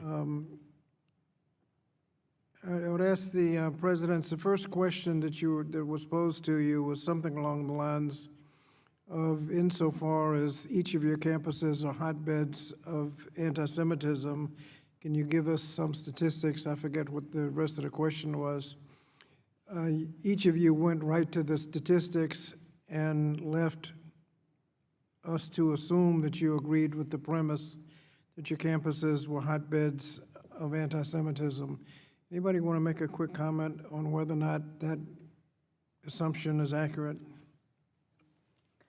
That is not a description that I would use. Okay, thank you. Dr. Manuel? I would not use that description either, and I would note that our retention rates for Jewish students are up slightly over 5 years, as are our well, I'm just talking about the question. You let it slide by. Dr. Armstrong? No, I would not agree with that statement. And Mr. Cole, in the last minute, can you just say a word about the tension between free speech and when it gets into, speech can get into criminal law, violation of Title VI, and possible campus code violations? Again, the reason that Title VI has very high standards for when speech actually constitutes discrimination is because the Constitution protects all kinds of hateful speech. We can condemn that speech, we should condemn that speech, but we can't punish people for engaging in that speech.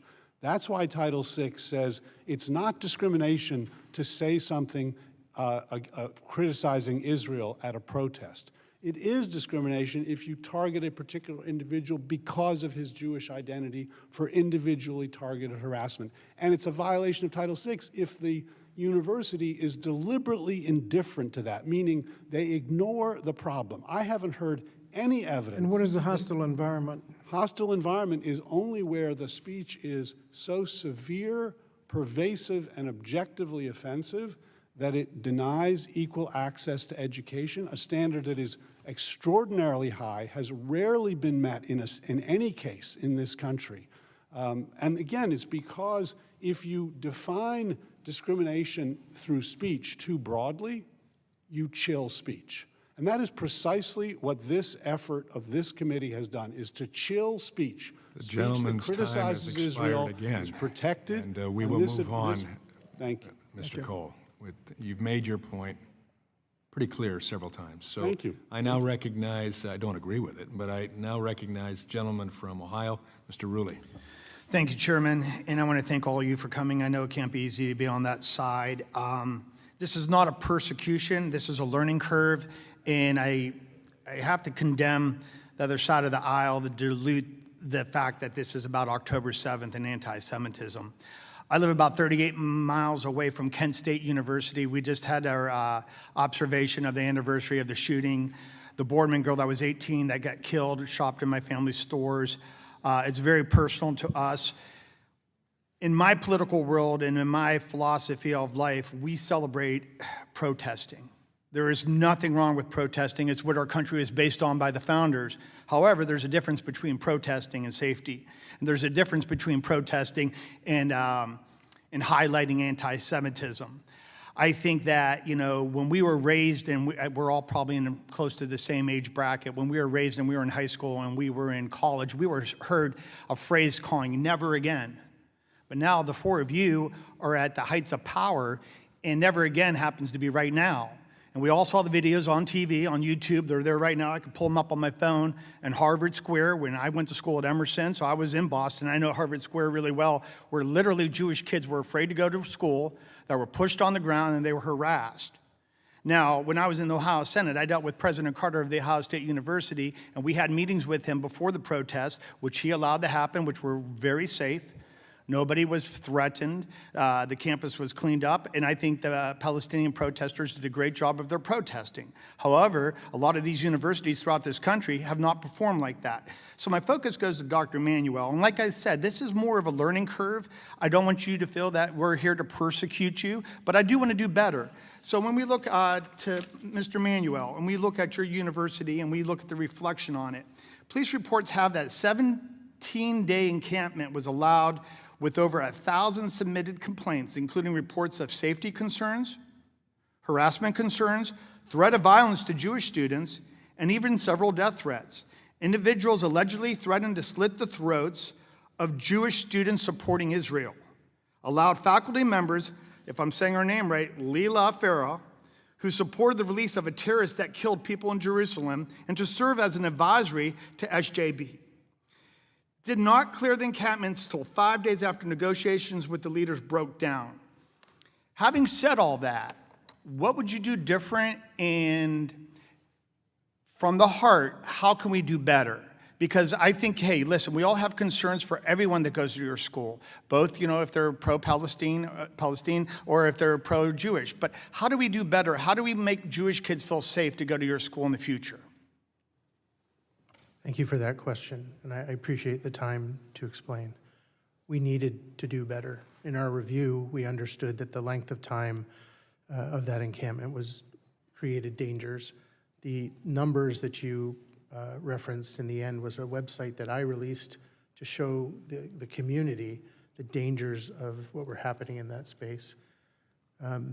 We worked with, after the fact, we worked with the Jewish United Fund, with Chicago's Metro Hillel, and with many of our own Jewish faculty, staff, and students to understand how we could be better at creating a culture of compliance. This included creating a Jewish alumni group, a Jewish faculty staff alliance, working on time, place, and manner restrictions, figuring out that we need to do training using that data in that website to help people understand the modern interpretation of anti-Semitism. I admit thoroughly that we could do better, and I know that with our changes today, the results of a future encampment would be different. I would also end, if you give me the time, to say, since that moment, we have prevented overtakes of our campus by outside protesters, and we have a better sense of how to manage the balance between the protest and the safety and the welcomingness of our campus. I truly respect and appreciate that response. And with that, I yield my time back to the chair. I thank the gentleman, and I thank the panel for being here today. It's not whether we agree or disagree. It's the fact you're here. We appreciate that fact. It's been long. It's been arduous. It's been emotional. But it has been purposeful. And I'll get to that in my closing statement, but now I recognize the ranking member, my friend from Virginia, Mr. Scott, for his closing remarks. Thank you, Mr. Chairman. Comments have been made about whether or not this is just happening on campus. I'd like to enter into the record a press release from the ADL entitled U.S. Anti-Semitic Incidents skyrocketed 360% in the aftermath of the attack on Israel, according to the latest ADL data. The release makes it clear that the majority of incidents that the ADL tracked, over 75%, happened in places other than college campuses. And also, I'd like to enter into the record an NBC News article, quote, January 6th rioter in, quote, Camp Auschwitz, unquote, hoodie, sentenced to 75 days in prison. Without objection, the articles be Thank you, Mr. accepted. Chairman. Thank you, Mr. Chairman, and thank our witnesses for being here today. Today marks the 8th time the committee has held a hearing on anti-Semitism since October 7th, yet in all that time there's been no concrete action to actually protect any students from discrimination. Despite my multiple requests in that time, we've held no hearings on other forms of hate and discrimination, such as racism, Islamophobia, sexism in violation of Title IX, homophobia, or challenges of students with disabilities, all of which also pose major problems for students. So here we are again, complaining about the problem without offering real solutions. All the while, the administration ignores due process and takes a chainsaw to the Office of Civil Rights, the very office responsible for investigating and addressing anti-Semitism, and putting the Community Relations Service at the Department of Justice also on the chopping block. That could be very helpful under these circumstances. Our priorities must lie with the students. The Trump administration's dismantling of the Office of Civil Rights and relentless attacks on institutions of higher learning will not make students' lives better, and students will pay the price of these cuts as schools struggle to function without federal funding. Just like in the last 7 hearings, I'll reiterate, physical violence or verbal harassment directed towards students should not be tolerated. And that said, college campuses have always been venues where individuals can debate difficult topics, or you might hear opinions which you disagree. It is vitally important to protect the sanctity of free speech and ensure that students do not suffer from discrimination. And that's a difficult balance to achieve, and that's why dedicated investigators are key to keeping campuses both free and safe. As Professor Cole said in his written testimony, we must tolerate offensive speech even when listeners experience it as deeply harmful, because giving government officials to determine whose views can be heard and whose should be silenced is a greater danger. No one should be discriminated against for who they are or how they worship, but ignoring due process and undermining the future of higher education will only make things worse, and it does not make Jewish students or anyone else on campus safer. So thank you, Mr. Chairman, and yield back. I thank the gentleman. Let me state for the record, and I wish some of my Democrat colleagues were still here to hear me say this. I oppose discrimination of all kinds. Anti-Semitism, racism, sexism, discrimination of all kinds. And I believe this committee will stand in that same light.